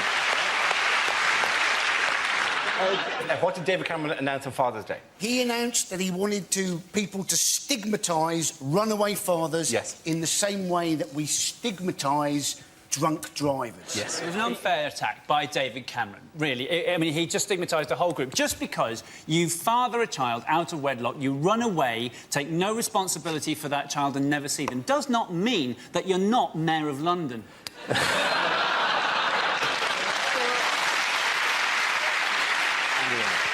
This is a picture of the victorious German football team celebrating their World Cup win in the dressing room with Chancellor Angela Merkel. Germany defeated Argentina in the final by a single goal from Mario Götze in extra time, becoming the first European team ever to win a World Cup in South America. Were you shouting for anyone or not for anyone? Or most English people were shouting for Germany, which is a first, really, isn't it? I didn't mind 2-1. I just, it was a good game, but I found it very difficult just watching as an England fan because it all gone so wrong for England. And I bet if you're watching in 4 years' time on Dave, we're still shit, aren't we?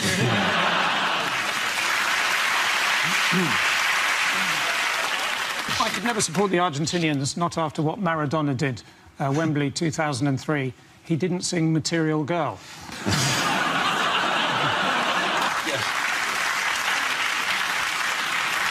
The one I loved, the guy I loved being there was Putin, because he was there because they're hosting the next one, isn't it? Yes. And every country that hosts it is desperate to win. And he must have been looking at that final thinking, the only way that Russia are going to win is if we invade Germany.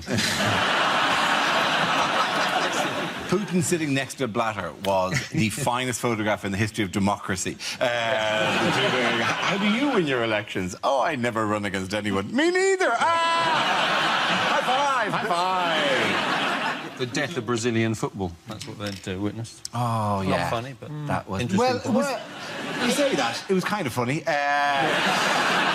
There was because a few weeks ago I was talking about the head, you know, the way they were overemphasising the pretty women in the crowd type shots all the time, and I said, and I on the show called for more shots of children crying, and then when they posted, there's that one of a small boy just blubbing his eye, and he's pushing his glasses out of his face, and he's got a Coca-Cola can, which is beautiful branding, absolutely spectacular branding, and he's weeping into it. And I got sent that image 4,000 or 5,000 times on Twitter in the minute after it was posted with the words "Happy now." Yes, I was. I went through. Welcome. Which category would you like? Home news. Home news it is. The category is home news. The answer is 12 days. What is the question? How long is Andy Murray gonna party after his won Wimbledon? We'd like to believe so. Is Andy Murray stupidly about to post his gold medals? Where's Andy Murray? Andy Murray is in Dunblane in Scotland. This is his homecoming after winning the US Open, which was a surprise to me, as I had no idea he played golf. Andy Murray, a man who actually came along to our studios, didn't he? Yes, indeed he did. Came along after he'd lost Wimbledon. Yep. And then after we'd all taken the piss out of him, he went off and he won the Olympics and he won the US Open. Yes. I think all sports people who are struggling should come into the audience of the show. Let's get Paula Radcliffe, Philip Sidowu, Nick Clegg. It'd be brilliant, wouldn't it? I think if I was opening a Pizza Express, I'd open it next to a Vision Express, so we got some of their customers by mistake. We start with a round called Headliners. Here's a picture of the spectacular opening to the Olympic Games. But what does BGMC stand for? Is it British Gas Managers Celebrate? The answer is 1,000,000%. What is the question? Is it, what is the blood alcohol content of Amy Winehouse? We're wearing the same thing. How terribly embarrassing. I didn't know you had a kilt. Well, we didn't have her killed. It was, the inquest... Oh, look, someone's been sick. Has Harry been in? There is your luggage, Your Highness. Oh, good. That's my cheese for the journey. Don't want to keep anyone waiting. Wish my mother felt the same.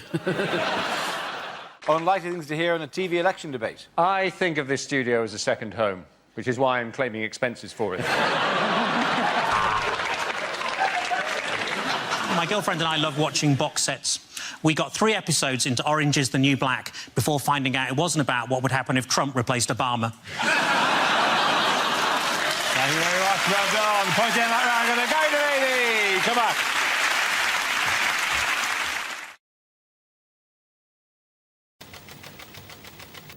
The next topic is charity. Joe, you going for that? All this talk of famine makes you a bit peckish, doesn't it?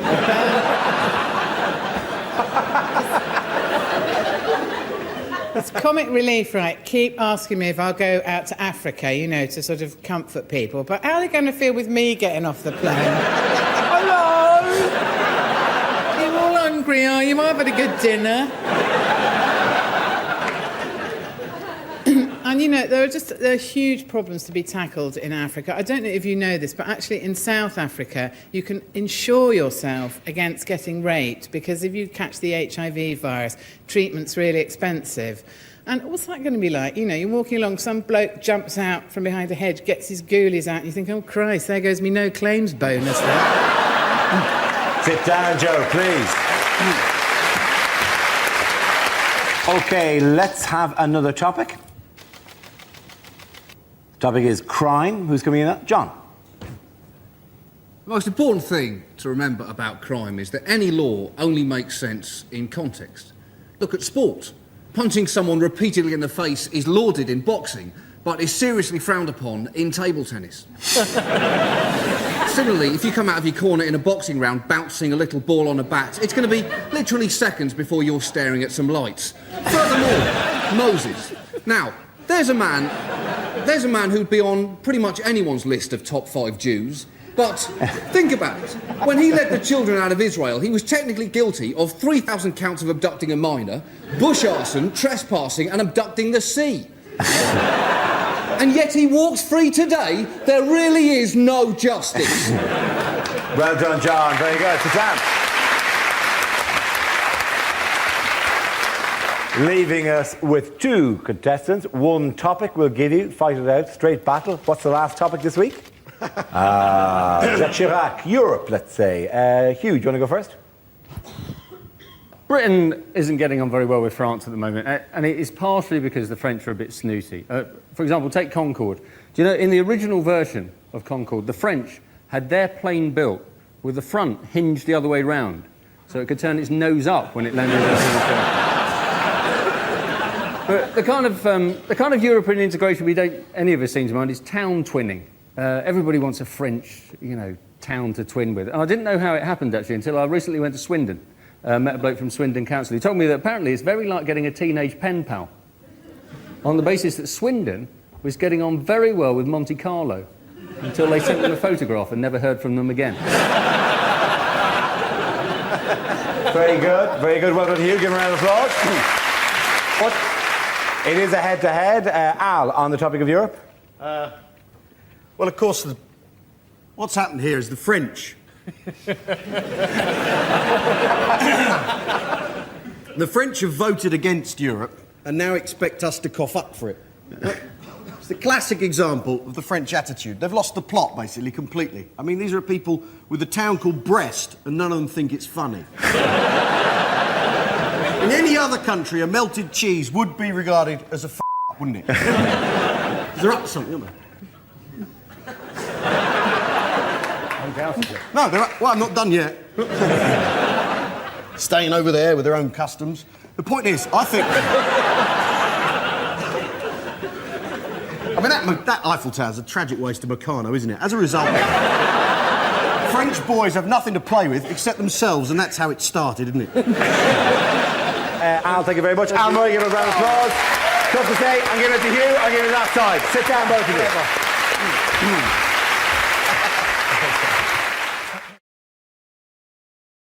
Things you wouldn't hear on the radio.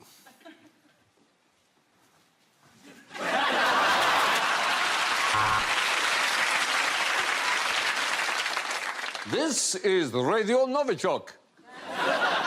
Don't touch that dial.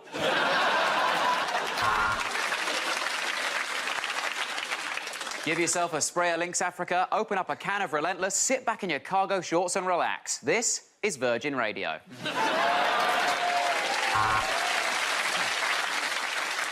And with the time now at 3 a.m, it's probably time to just stare into space and think about where it all went wrong and maybe have a bit of a cry.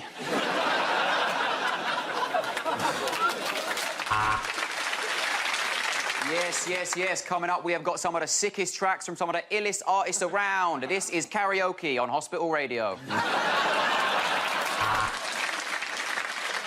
Well, today on The Archers, Daisy gets a bolt from the blue when she unexpectedly wanders into an abattoir.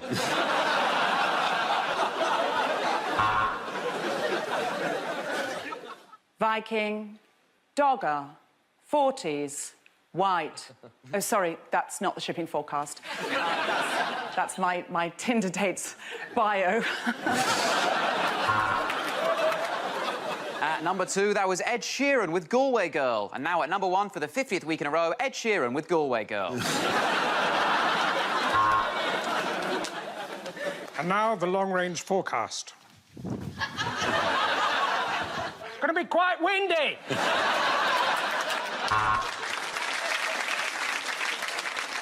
We welcome you to Radio 3. That's right, just you.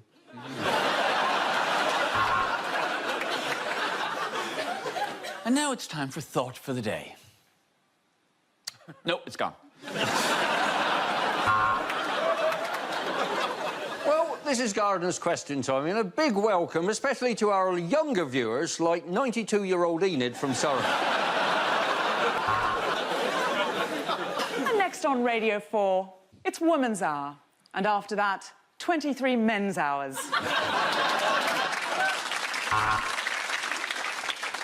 Must have coffee. That was first thought of the day. On Jazz FM, it's a new entry at number 1. It's Skibbity-bap-bap, bibbity-bap-beam. Sorry, I was having a stroke. It's Ed Sheeran, Galway Girl. Boris Johnson is joining us on the couch this morning. He's not a guest, it's just that's where he slept last night. The shipping forecast. There will be shipping.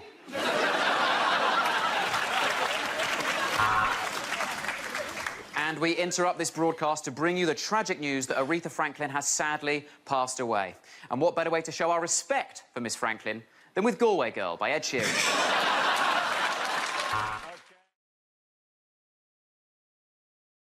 Next topic is unlikely things to hear in hospital. We need a drip. Somebody get me Michael Gove. Now, the good news is your blood results have come back clear. The bad news is blood shouldn't be clear. Oh, my God, yay! £350 million. Great news, thanks.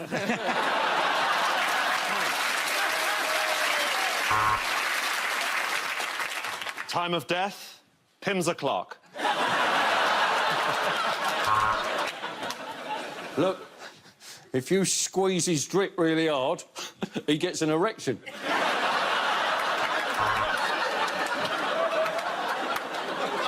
I'm a junior doctor and I get paid enough.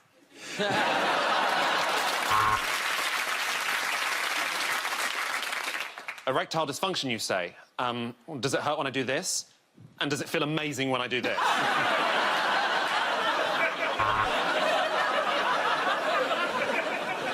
Now, you have pneumonia. Would you like to keep that or gamble for the big prize?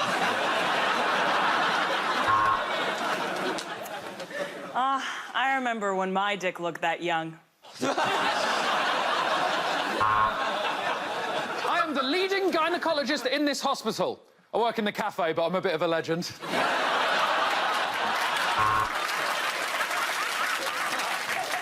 Would anybody like a hand? I've just found a hand.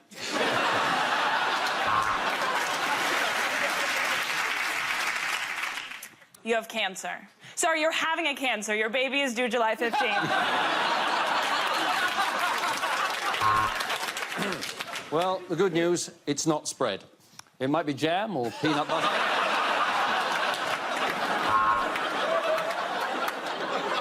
I see you. I see you. No, can you tell me the way to the ICU? We've had a look at your X-ray, and what we've found might alarm you. There's a big skeleton living in your body. Yes, I think it's a curvature of the upper spine, but it's just a hunch.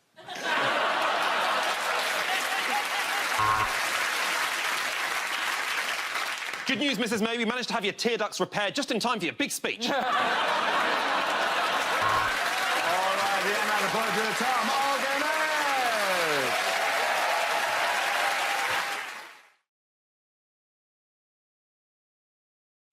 How was Brown's week? Pretty tricky. To be honest, let's be honest, Brown couldn't get more unpopular if he recorded a song with James Blunt called I Like to Kill Puppies with Hammers. Yeah, just get his cock out in question time, yeah. Came out, didn't he? John Prescott said, well, he's irreplaceable. We have no one with the talent to replace Brown. Get a 10-pin. Yeah, I sorted out the credit crunch. I lowered interest rates. But where do you make the coffee? You know, the Tories aren't going to... the Tories are loving this, presumably. Yeah. They can't even attack Brown at this stage because he's so weak. It would actually look like bullying if they tried to make any points against. When they did the Glasgow East by-election, the Tories, they couldn't attack Labour, but what they wanted to do was to get as few votes as possible so that the SNP would beat Labour. So Cameron turned up in Glasgow and said, Scottish people are too fat because you drink too much. And it's all your own fault. So he just sort of turned up and went, hello, Scotland, you fat bastards. But actually, their party political broadcast in Scotland was just Cameron with Kenny Dalglish in a headlock, punching him in the face with the slogan, remember, Scotland, we own you.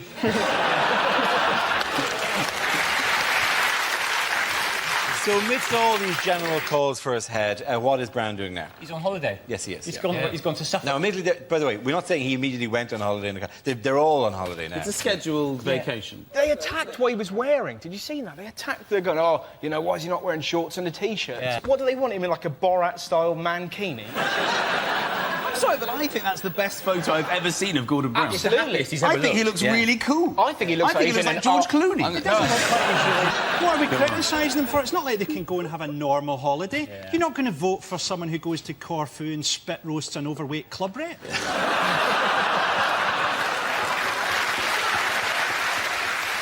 It's hard to have a normal holiday. Like, have you heard, even in Southwold, they're planning a human chain on the promenade to protest against Brown. Imagine that. How lame is that? Oh, I'm not going to the promenade, there's a human chain. I think in this country we're just really bad at, like, kicking off. There's a fuel crisis, and I watched it on TV, and he said, here in the queue, there's talk of riots. How can you have talk of riots in a queue? Right, we're going to riot, we're going to do it in alphabetical order. Oh, I nearly rioted out of turn, then. I think that's a brilliant idea, because I think holidays are supposed to be relaxing. They're just the most stressful thing in the world. Just leaving your home is so filled with stress, because you suddenly feel that you have to unplug everything. You suddenly feel your television will blow up in your absence, despite the fact that no one's ever heard of a television blowing up when someone's holidaying. You sleep safe and sound at bed in night, not thinking my TV could blow up. And then before you go, have you unplugged the TV? And you unplug everything in your home, except the fridge. We trust the fridge. What is it about the fridge? You think the fridge wouldn't do this to me?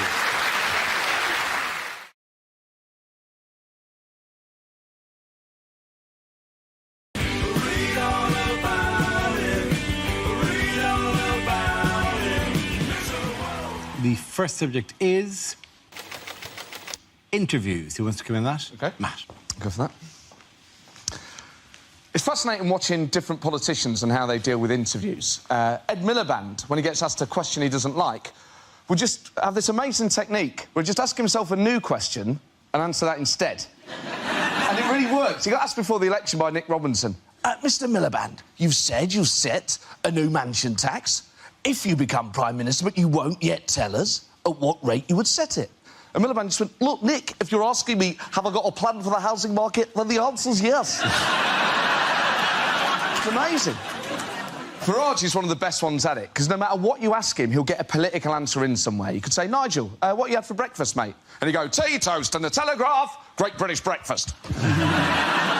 He always manages to get his messages across. Boris Johnson is fascinating because he just loves avoiding questions, and he uses a twin-track approach of flattery and Latin. And this genuinely works. If he was here now, you could say, Boris, come on, just admit it. You want to be Prime Minister? And he'd go, oh, no, let me just say, great to be here amongst such great learned people on this crucible of culture. Reminds me very much of a phrase my father used to use, divitas, divitum, rectum. Well done, Matt. Very good. OK, so James is left. Let's see what he's been left with. Let's spin the wheel. And the topic is Britain. I wish I was Mexican.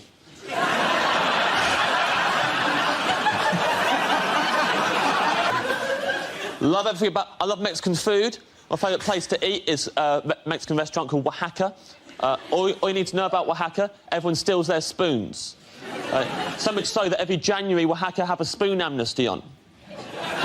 You bring back one of the stolen spoons, and then they reward you with 3 tacos. Genius.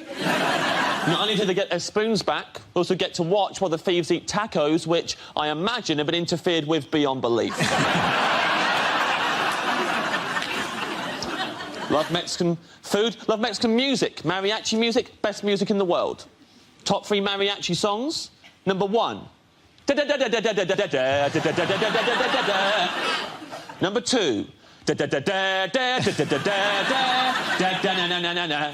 Number 3, nothing, because there are no other mariachi songs.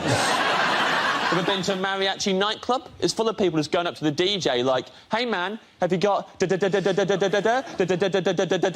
yeah, I'll play it next. How about open your ears, I'm playing it right now. To request that song during the next one.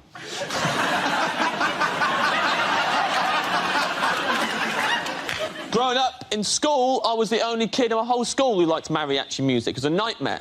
I couldn't walk down the corridor without some knob knocking my sombrero off my head. Stepping on the back of my poncho on the way in a maths class.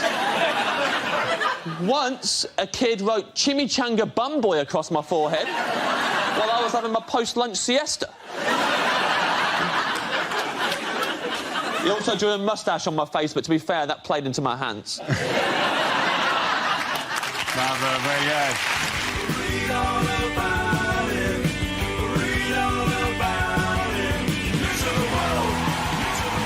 It's close, but for sticking to the topic, James Acaster gets the points. Well done to both of you. Come on back.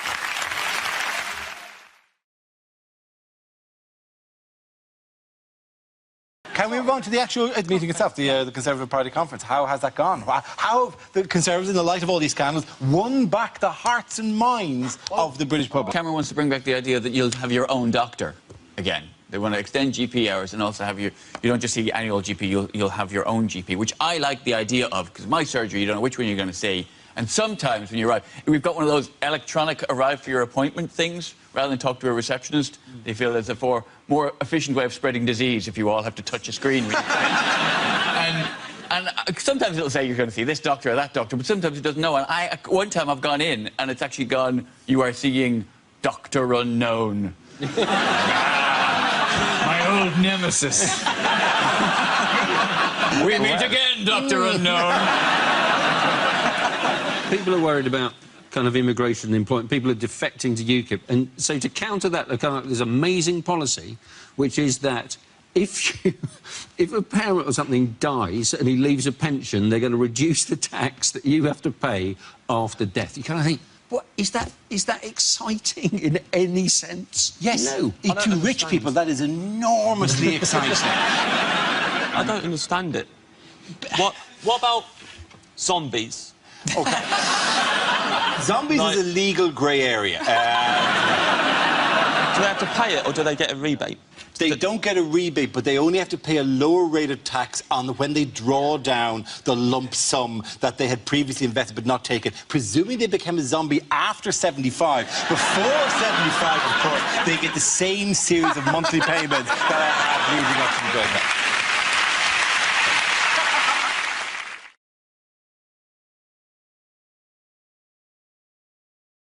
Oh, and big news, exciting news though for homeowners. Exciting news for homeowners. Oh yeah, you can kill burglars now. I think that's the gist of it. I think that's it. I'm not sure. You can put bear traps around your house and hear a yelp in the middle of the night. I think basically a slapstick rule should apply. If it goes, you're fine. If you kill the guy, not so much. Yeah. You're allowed to be proportionate in your violence towards burglars, but not grossly proportionate. So, if what you're doing to the burglar could feature in one of the Saw movies. You want to go with Laurel and Hardy films, ideally. Exactly. Try and, whack them by turning around with a ladder, a bucket on their head. Who has received a hero's welcome at the conference? Batman! Yes, the bit where Batman came. No, not Batman. Oh, Boris. Boris Johnson. Boris Johnson said he wanted to be tough on crime. And this was after, apparently, he's had 6 bikes nicked. And you're wondering, has he really had 6 bikes nicked? Or 6 times he just hasn't got a clue where he in fact left them? What was the hero's welcome? What did they do for him? So they kind of clapped. It wasn't like they threw rose petals or anything like that. They were just very happy to see him. Well, a hero's welcome. You know, in Aladdin, when he's on the elephant, and it's, hey, clear the way in the old bazaar. Hey, you, let us through. It's a bright new star. Oh, come be the first on the block to meet his eye. You're gonna love this guy. That...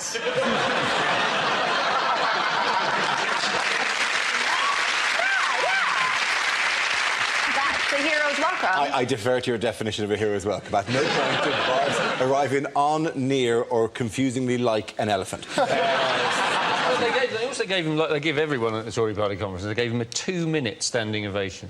That's what they give absolutely everyone, whatever they've said. It makes perfect sense. It's 30 seconds of clapping and a minute and a half for most of them to stand up. Do you need a hat? Come on, I can do this.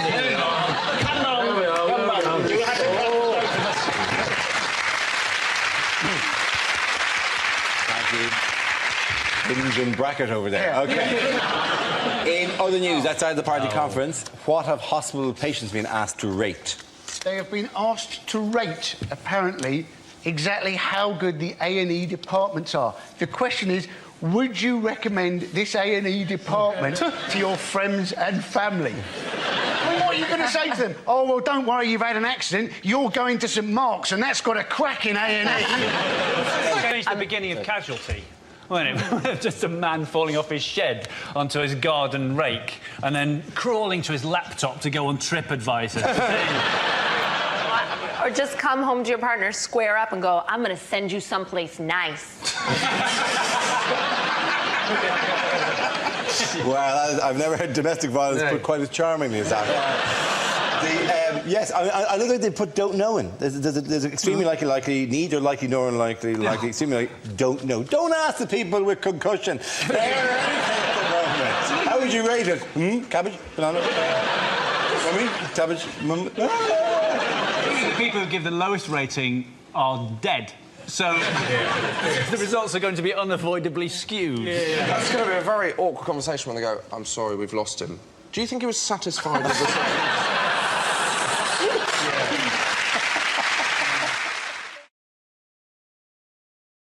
The next topic is unlikely things to hear in hospital. I'm afraid we've lost him, but in my defence, Dr. Dre is just a stage name.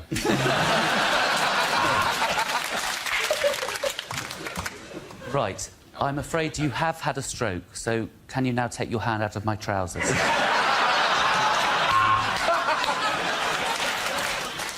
The good news is I can save your leg. The bad news is I can't save the rest of you. His heart stop. Quick, get the defibrillator. Oh, sorry, he's dead. Look, who's the doctor here, me or you? Seriously, I've been awake for so long, I can't even tell anymore. OK, I think we should remove the mole. How did it get up there?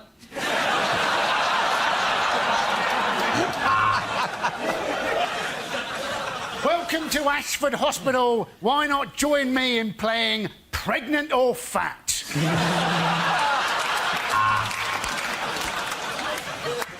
Now, students, we know the operation has been a failure because we heard a buzzing and his nose lit up.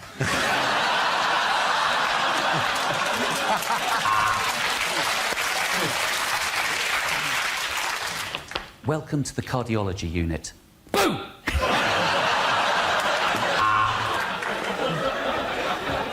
No, you've got to leave this afternoon, Mrs. Smith. We need your bed. I'm shagging a nurse in it at 4 o'clock. Your husband is in a stable condition. His room's filthy and there's horse shit everywhere.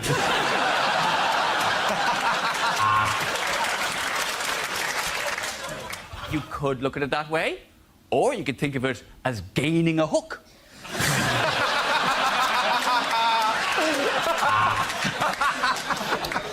To him, that's my former husband. Well, because you asked me to bring in my ex, Ray.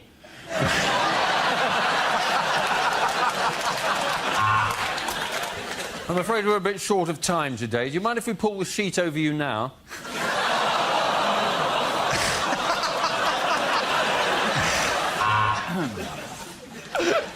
I'm sorry, we're all full up at A&E. We're going to have to send you to B&Q.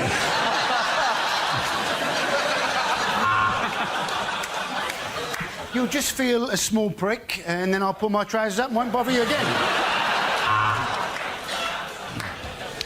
Now, what seems to be the Fucking hell!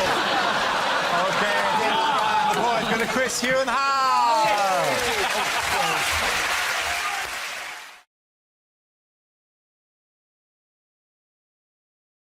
Unlikely lines from a horror film.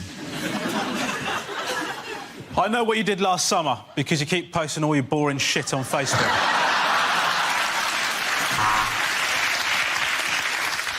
Gee, I'd rather you not say zombie. The term now is differently alive.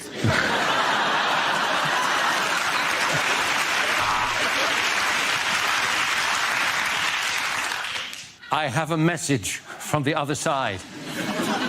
We have Bake Off now.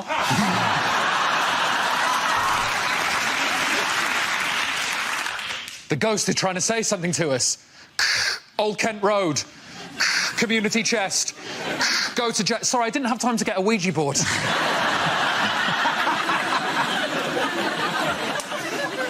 my God! Everybody, run! Oh, no, it's just some fat prick with a Nerf gun.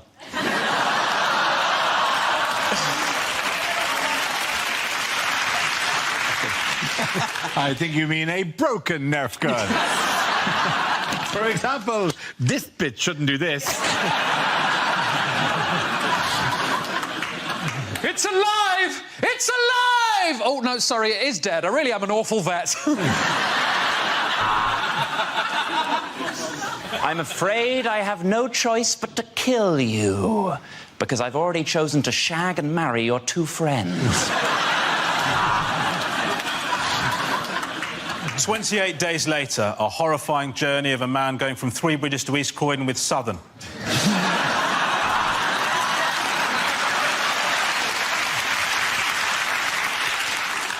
I see dead people.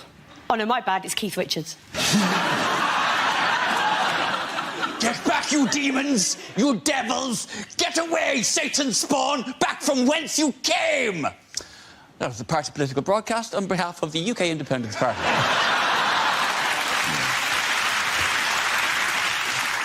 Here's Johnny, and then I'm going to put it on my willy, and then we're going to have sexy.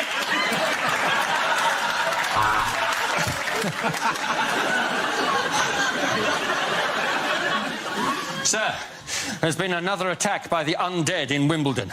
No, not zombies this time. Zombles.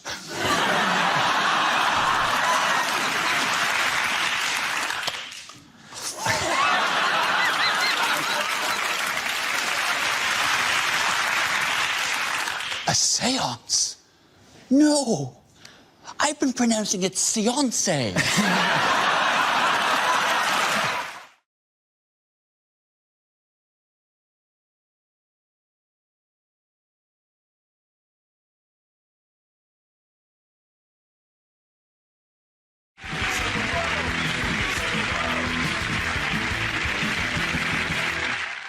Lines you wouldn't hear in a war film. We've managed to crack the Germans' code. Turns out they were sending messages in German.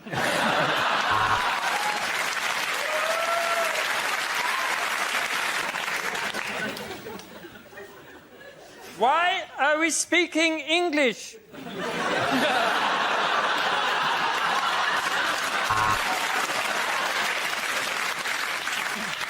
I'm afraid we can't afford goggles. So what we're going to have to do, we're all going to have to go like this. Terribly sorry, Sergeant. It's just that when you said let's all band together and take Jerry from behind... OK, chaps, here's the strategy for escaping from the prisoner of war camp. We sit it out till the end of the war. I'm saving Private Ryan. Money on his car insurance.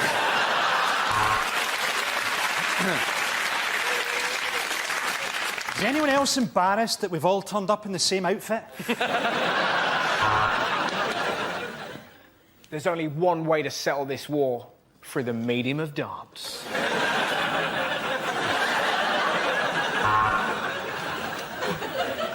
Don't worry, Tommy. I'll make sure she gets it. It's chlamydia, isn't it?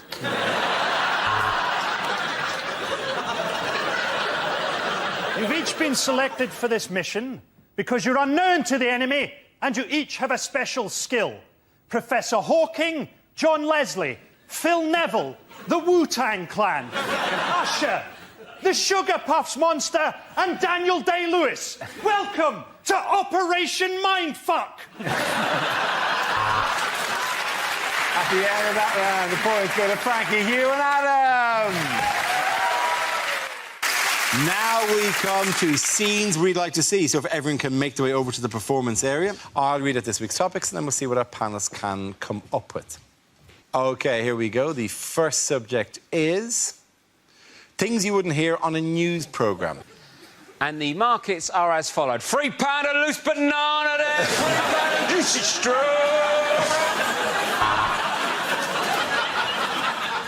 Well, he went in half an hour ago and he still hasn't come out, so I can only assume he's having a very big poo.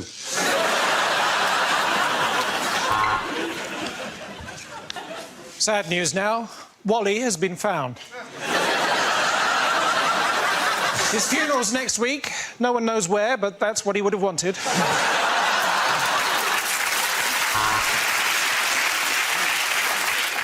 As I stand here in this village where the water is ridden with disease and human faeces, we have to ask ourselves one question.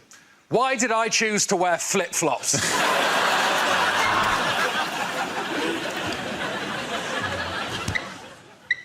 Sorry, I just wanted to check something. I'm standing just a stone's throw from where the meeting is taking place. With thousands dead, there looks like no end to the bloodshed. I've been Holly Walsh for the BBC, reporting from Midsummer. Welcome to Fox News. The bastards have been through the bins again and shit on the drive.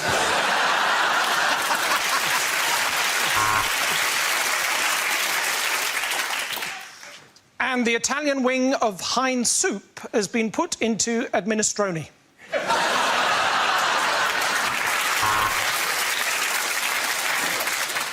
I'm on the scene where the search continued for the beloved pantomime star. What's that? He's where? The fighting here has been drawn out and bloody, but I have finally got my microphone back from that bastard at Sky News. We cross live now to the King's Road, where Jose Mourinho has no trousers or pants on and is telling the pigeons it's the referee's fault.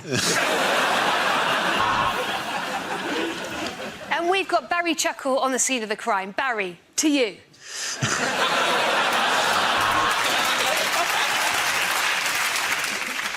It's not good news. I've just been talking to the American ambassador and I said to him, surely now Osama bin Laden has gone from terrorist to martyr.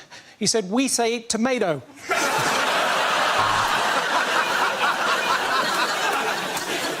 Is there sexism at the BBC? Let's ask Sally Johnson, who's our lovely smiles and pretty cakes correspondent. This is the first time I have reported from the Pamplona Bull Run. Fucking hell!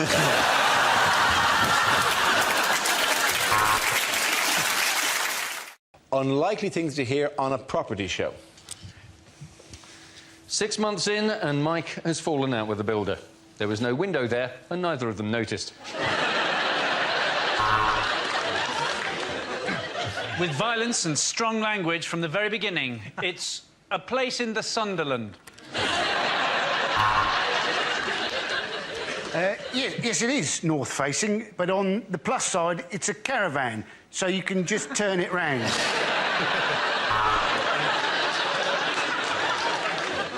Get that fish out of here, it stinks. You should never leave a place in the sun.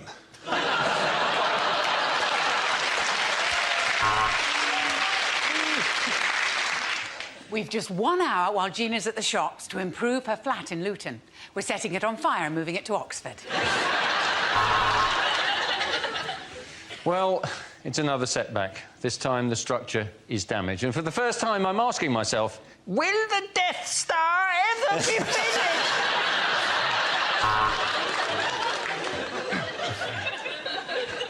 And more information on how to get together a deposit for a house can be found in our free leaflet, When Will Nana Die? So, you bought it at auction for £100,000, but what exactly are you going to do with Middlesbrough?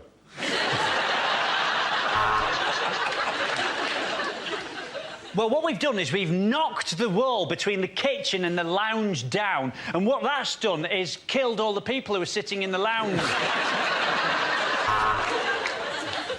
The kitchen's done in a very modern style. We call it crack den.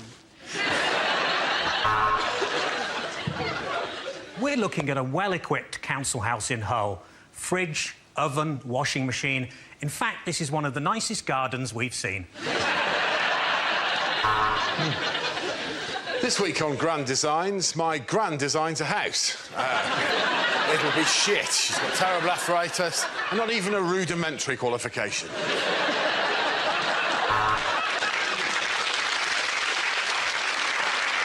3 coats of varnish and a new rug, and Brucey is ready for his next show. Welcome to the 74-hour-long obsessive-compulsive episode of How Clean Is Your House? Knock it down, tarmac it, fuck 'em.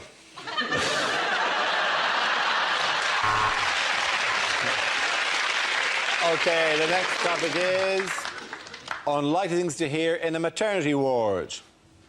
Mr. Parsons, your baby looks exactly like you. But mind you, so does every other baby. There are complications, I'm afraid. For a start, I'm not a doctor.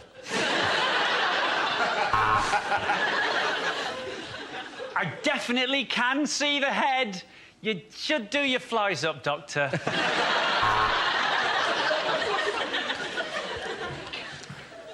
Bad news, I'm afraid. He's ginger. Your Highness.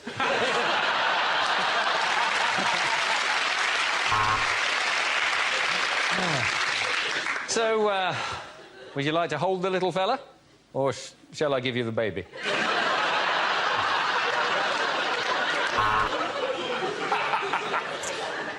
Mrs. Jones, I'm going to need you to push. And then when we've got the ambulance started, we'll try and get you to hospital. Oh, God, is that my baby? I've given birth to Andy Parsons.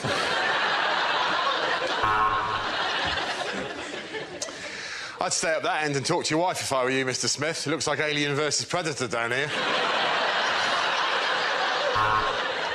And this is the ward for unwanted twins. We call it the Jed ward.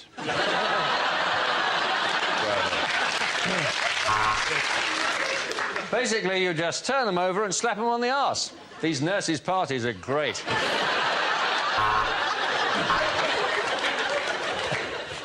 Nice to see you again, Mrs. Jolie. If you'd like to just move along to the next window to collect your order.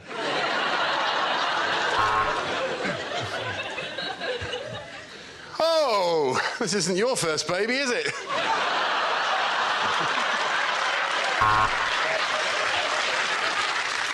You have a bouncing baby boy. I know that because I dropped him in the delivery room. OK, big breath. Big breath in, hold it, and pass the joint to the midwife. If you're not in when we deliver your baby, is it OK if we leave it with a neighbour? That's good. No, I do like it, darling. Just not in that colour.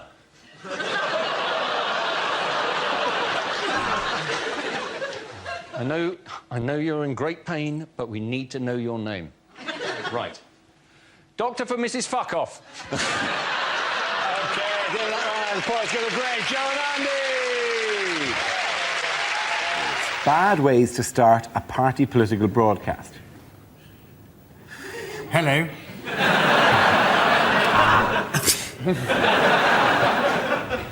My fellow paedophiles. Hang on, I'll be with you in a minute. Good moment! As you know, the football is on the other channel. Well, I'm sorry to say that it is mostly the blacks. Hello, I'm John Prescott. Now, I expect you're wondering why I'm making... I think our policies are best expressed in song.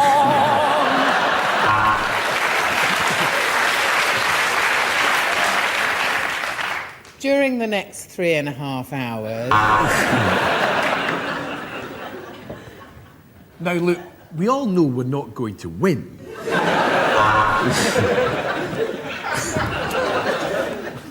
Death to the West.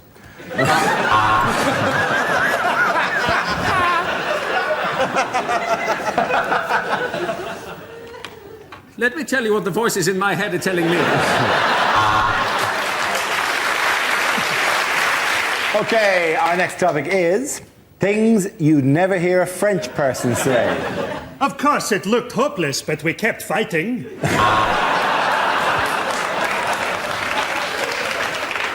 I'd like a bottle of Burgundy and a Dairy Lee Dunker, please.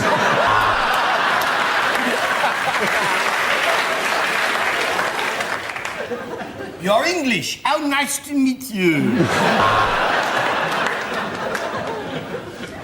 J'aime beaucoup, Monsieur Jeremy Clarkson. I've just bought a wonderful little holiday home in the south of Birmingham.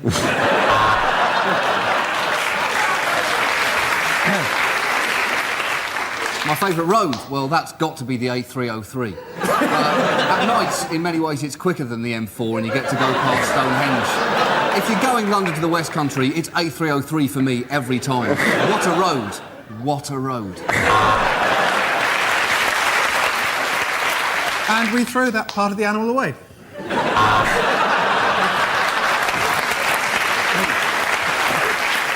OK, our next topic is what the voices in Tony Blair's head are saying. You will obey! You will obey!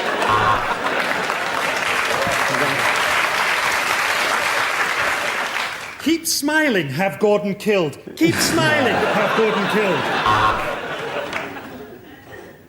Cherie, will you shut the up?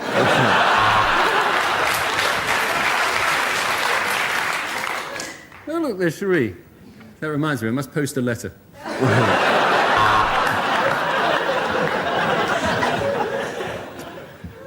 I like big butts and I cannot laugh. I wonder what John Prescott looks like in hot pants. Mustn't get a stiffy.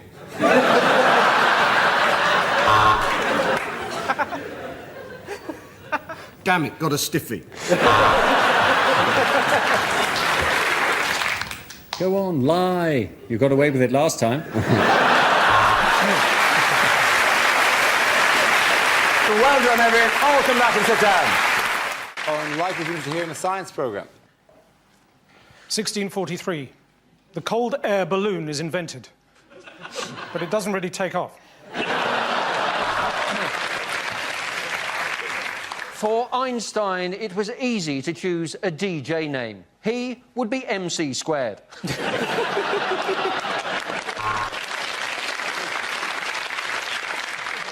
Hello, I'm Dr. Gillian McKeith, and today I'll be sifting through your poop. Why? Because I was never hugged as a child. Now on 5, crop circles, myth or bollocks? Next, to demonstrate chaos theory, we've locked Boris Johnson in a room with an aardvark and some magic mushrooms. I was the man who discovered DNA. I wasn't going to call it that, but I was giving a lecture to the Royal Society, and I said, gentlemen, I believe I've discovered the genetic fingerprint of all human life. Ta-da!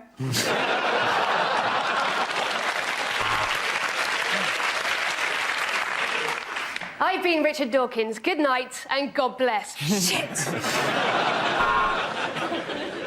Thanks to carbon dating, this skeleton is now going out with a short-sighted geology student who likes thin people that don't talk much. 1891. Sir Alexander Graham Benn receives the first wrong number telephone call.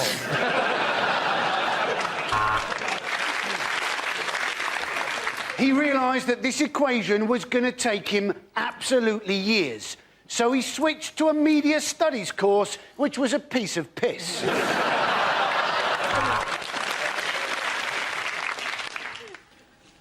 I did have here a pie chart to demonstrate obesity.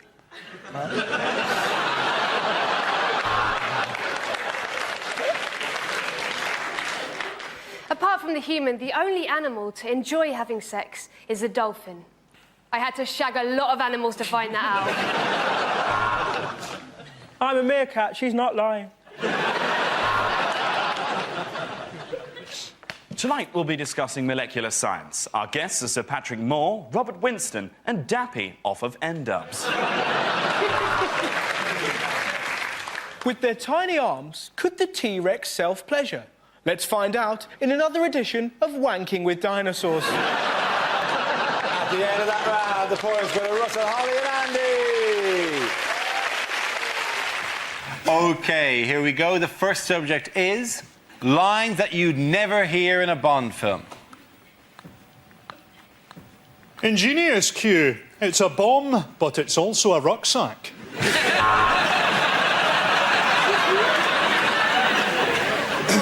James, what a wonderful present. Chlamydia.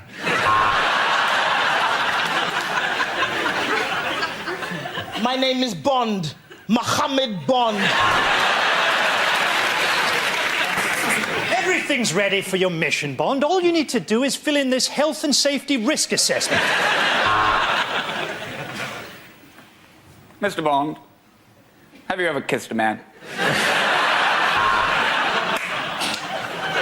You're very good at poker, but let's see how you do on the fruit machines. Here's your new car, Bond. A Ford Focus.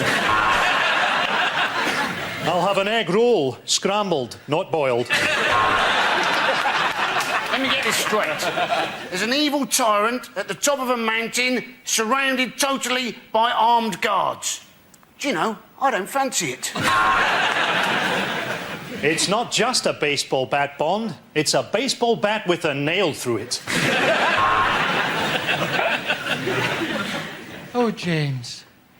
Is it meant to be this soft? We're getting away. We'll get after them in this pedalo. We'd better slow down. There are speed cameras. I hope you're not going to be one of those Russian agents whose name is just a cheap sexual pun, Miss Suck Me Off.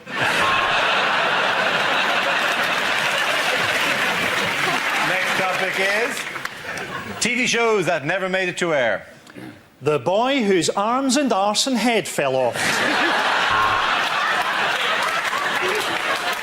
He robs from the rich and the poor. It's Robin Hoodie.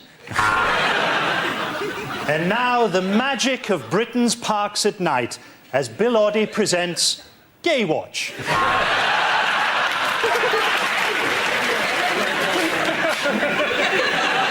And now on BBC Two, Jack Straw's What Not to Wear.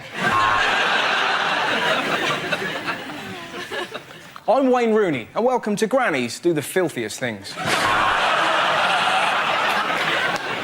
Welcome to Blind Date with me, Stevie Wonder. And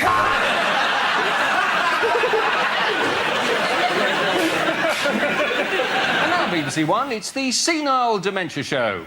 Where do you think you are?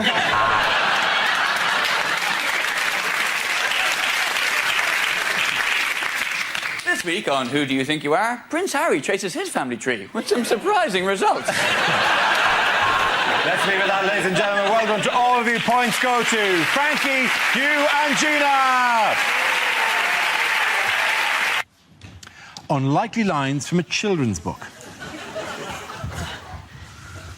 Mr. Stubborn wouldn't leave. He was the elected leader of the Labour Party. I'll huff and I'll puff and I'll blow you, Keith Vaz.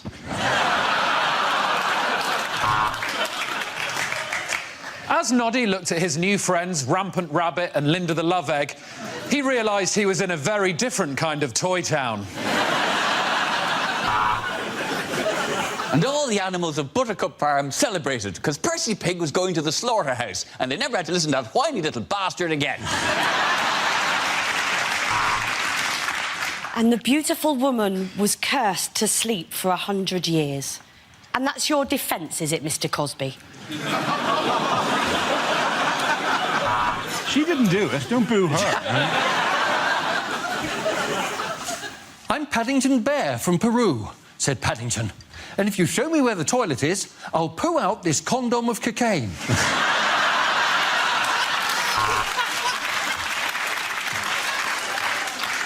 It's the absolutely horrific follow-up to Netflix and Chill. Swallows and Amazons.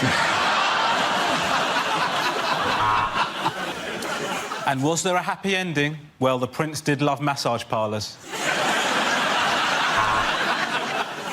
I will never tell you my name. You will have to guess my name, said Rumpelstiltskin, really holding up the queue at Starbucks. From under the bridge came the voice of the troll. Wow, women can't be Ghostbusters, send!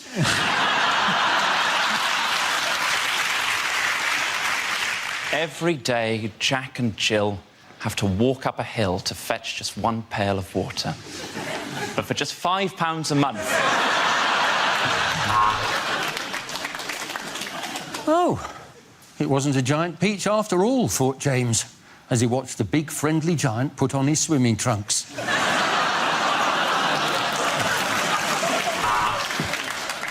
He pushed aside the clothes and there, at the back of the wardrobe, found a magical land of nipple clamps and lube.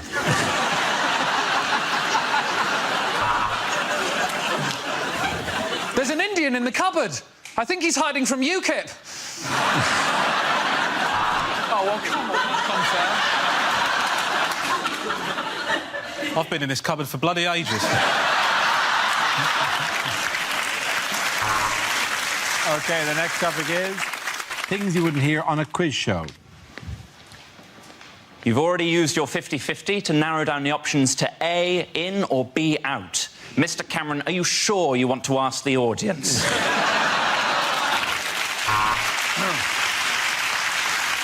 Well, in that round on sexually transmitted diseases, you passed on 4.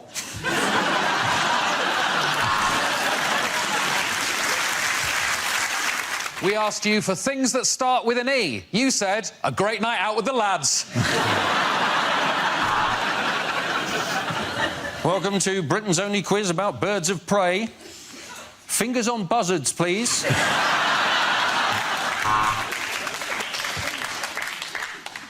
Here at The Chase, we just want to reiterate that our chase is not called the Dark Destroyer for any ethnic reasons. Now, please, could you welcome our new chaser, Raj the Head Wobbler Patel. So the final round on OAP quiz is sudden death. Boom! Welcome to Eggheads. Well, we couldn't call it smug pricks, could we?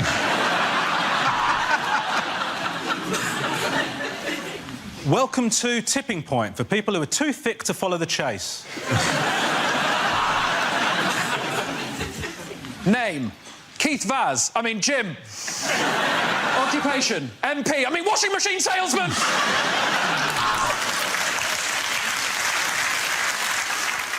I'm afraid we're going to have to take your first answer, so let's see if the capital of Azerbaijan is fuck if I know.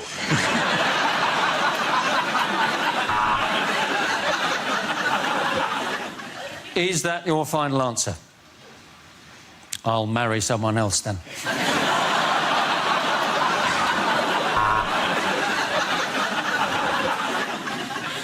Well, at the end of this week's episode of University Challenge, the scores are Durham 170, Exeter 145. But of course, the real winner is Ivo's dad, Hugh at home, who got 2 questions right and is going to bang on about it for the rest of the bloody week.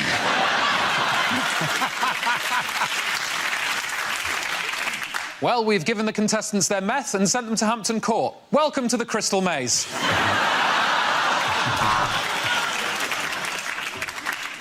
My chosen specialised subject, your wife. Yeah, you heard me.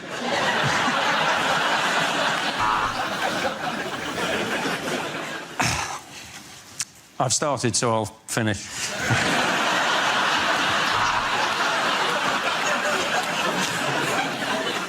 Well, that was the banker, and he says he thinks you're going to accept this deal because in his box is your wife. Well, today it's Kelly Brook and Joey Essex versus Stevens, Hawking and Fry. This is fucking pointless. At the end of that round, the points go to rubbish, Ed and Ivo! Unlikely things to hear in a science programme. 1643. The cold air balloon is invented. But it doesn't really take off. For Einstein, it was easy to choose a DJ name. He would be MC squared.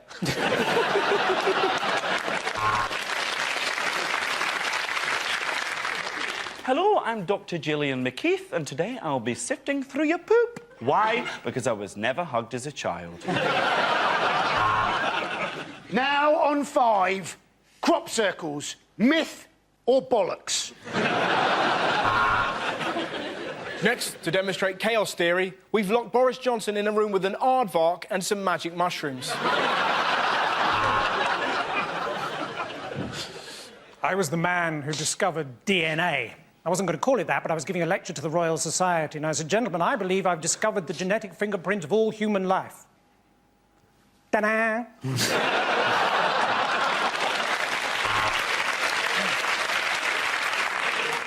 I've been Richard Dawkins. Good night and God bless. Shit! Thanks to carbon dating, this skeleton is now going out with a short-sighted geology student who likes thin people that don't talk much. 1891. Sir Alexander Graham Benn receives the first wrong number telephone call.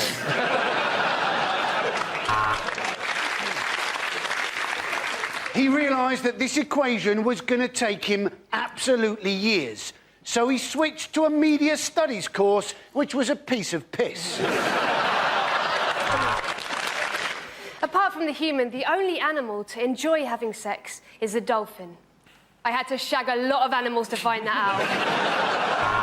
out. I'm a meerkat, she's not lying. Tonight we'll be discussing molecular science. Our guests are Sir Patrick Moore, Robert Winston and Dappy off of N-Dubs. With their tiny arms, could the T-Rex self-pleasure? Let's find out in another edition of Wanking with Dinosaurs. At the end of that round, the points go to Russell, Holly and Andy.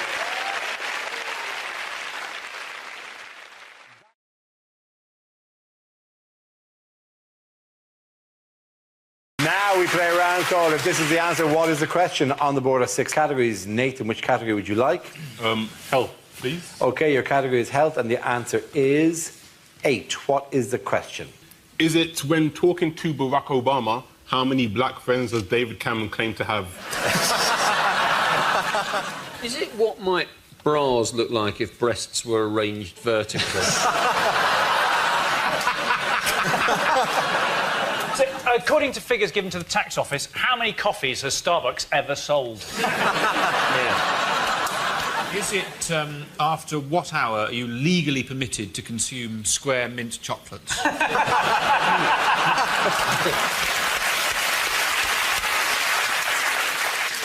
Is it how many times has Julian Assange watched the complete DVD collection at the Ecuadorian embassy? Is it, in fact, how many Father's Day cards did Boris Johnson get? Is it how many episodes of Top of the Pops from the 1970s are safe to repeat?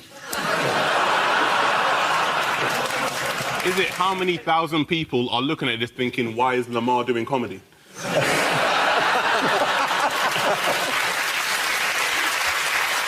Including Lamar. Is it, in fact, how many days should this year's winner of The Voice reserve for their career? It's about the NHS. Is it, in fact, how many commandments are there now for patient care? Yes, you're absolutely right. Thank you very much, Andy Parsons. That is it. Yes, the question I was looking for was how many care commandments are being proposed for hospitals to help improve standards for patients. This is the news that the Care Quality Commission proposes that doctors and nurses should be issued with 8 fundamentals of care to ensure that patients are treated well. The charter, to be displayed in every ward and GP surgery across the country, is one of a number of proposals to improve standards of health care. Now, obviously, traditionally there are 10 commandments, but they felt unnecessary to include the one about the donkey. Is there one about the donkey? There's a donkey.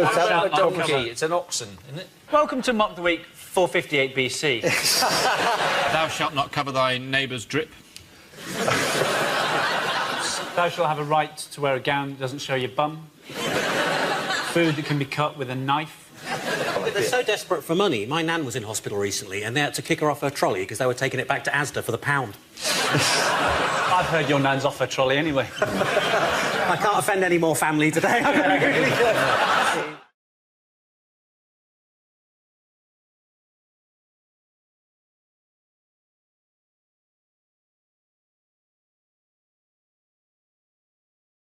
Now we play a round called Mocky McMockface. This game involves Miles and Milton, so if you could make your way to the performance area, please. This round is the stand-up challenge. I launch the wheel of news, and whoever it chooses to stop, one of our performers must step forward and talk about that subject. OK, here we go. Let's spin the wheel. The first subject is travel. Miles. I'll tell you what's wrong with trains. It's the quiet coach, OK? Quiet, that is an adjective. It doesn't go far enough. Quiet is an adjective. It should be called the silent coach. Shouldn't it? The silent coach. No one would have any trouble understanding that. It's the silent coach, right? You can't talk on it, you can't use your laptop, children can't travel on it, you can't eat crisps, and crucially, they, the train people, they wouldn't be allowed to make announcements. Because the sort of people that have the mentality to travel on the quiet coach, which is the correct mentality, are the sort of people who check where the train is going before they bloody get on it.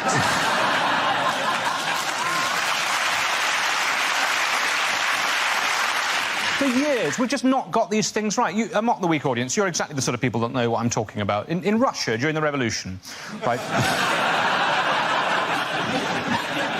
During the Russian Revolution, the Russian army was able to travel to all of its battles by train. During a revolution, they were still able to rely on public transport. Imagine if we had a revolution now and the army had to rely on transport, we'd be buggered, wouldn't we? Certainly those of us who wanted the army to win. Absolute nightmare, wouldn't it? Marston Moor 2016 kicked off. You know, the British Army turning up 7 hours late to every single conflict. Oh, sorry, there were leaves on the line at Stevenage. There was a passenger action at Crewe. We were going to be joined by the SAS, but they've been stuck on a rail replacement bus service in Horrified. Thank you very much, Miles.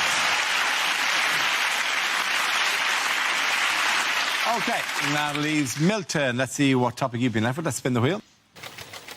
And subject is music. We don't know much about Galileo. He was a poor boy from a poor family. I live in a Grade 2 listed building, which of course means that everyone in it has to be quite good at the piano.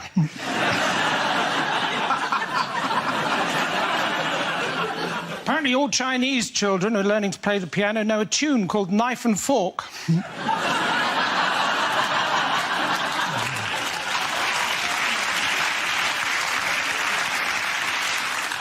I'd like to take the band ABBA out for lunch, and if I could, I would, my friend. For Nando's.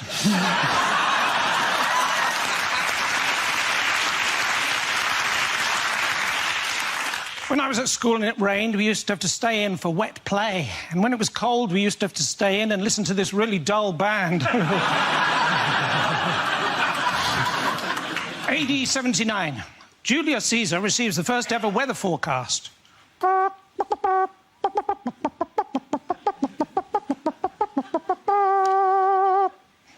Hail Caesar. Thank you very much. Points there go to Milton Jones. Come on.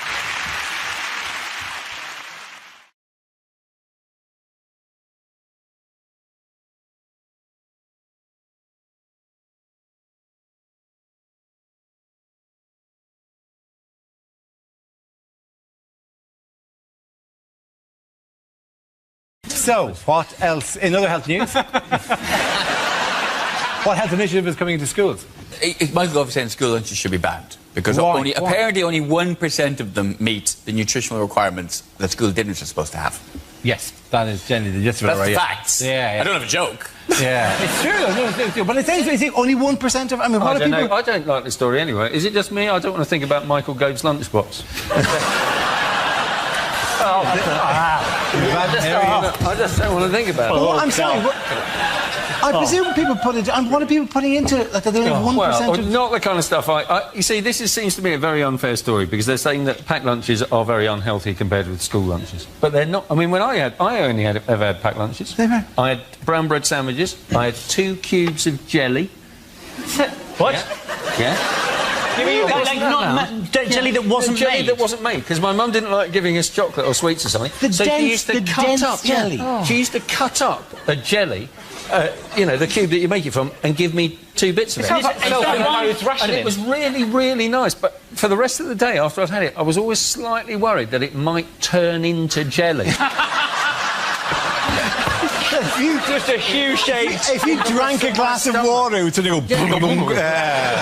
Just split apart and there'd be a huge-shaped jelly there. It didn't matter, the biggest jelly baby in the world. I also did point out to you that you also said you had brown bread sandwiches. Do you mean like 2 slices of brown bread with a slice of brown bread? You have to. I mean, how can packed lunches have only 1% of the nutritional requirement of a school dinner? What are people putting in these packed lunches? Is it like a large sandwich and a sugar cube? You're thinking some of the kids must be so stupid they're actually eating the plastic box.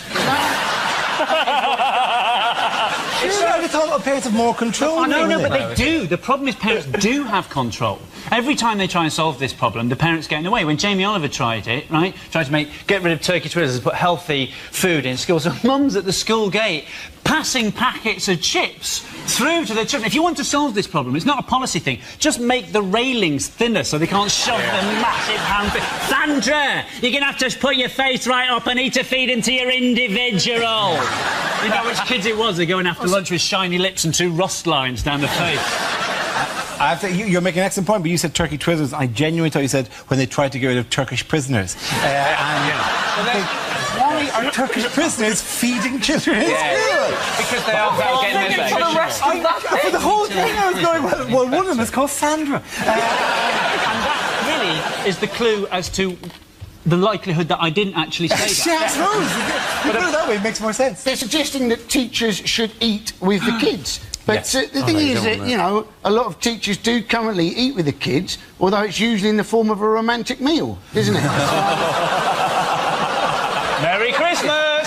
Merry Christmas, DVD owner.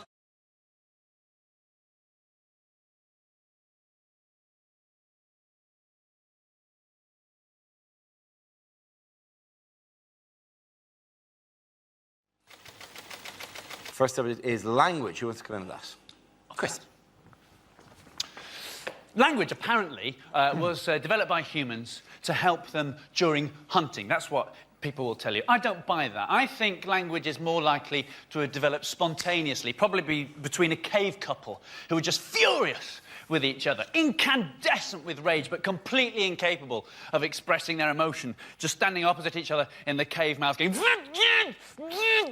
until something had to give. And one of them finally snapped and went, "You prick!" And they all went, "Oh, it's all coming out now, isn't it? Never clean this cave up. This place is a tip." "Well, why didn't you say something before?" "Well, I couldn't, could I?"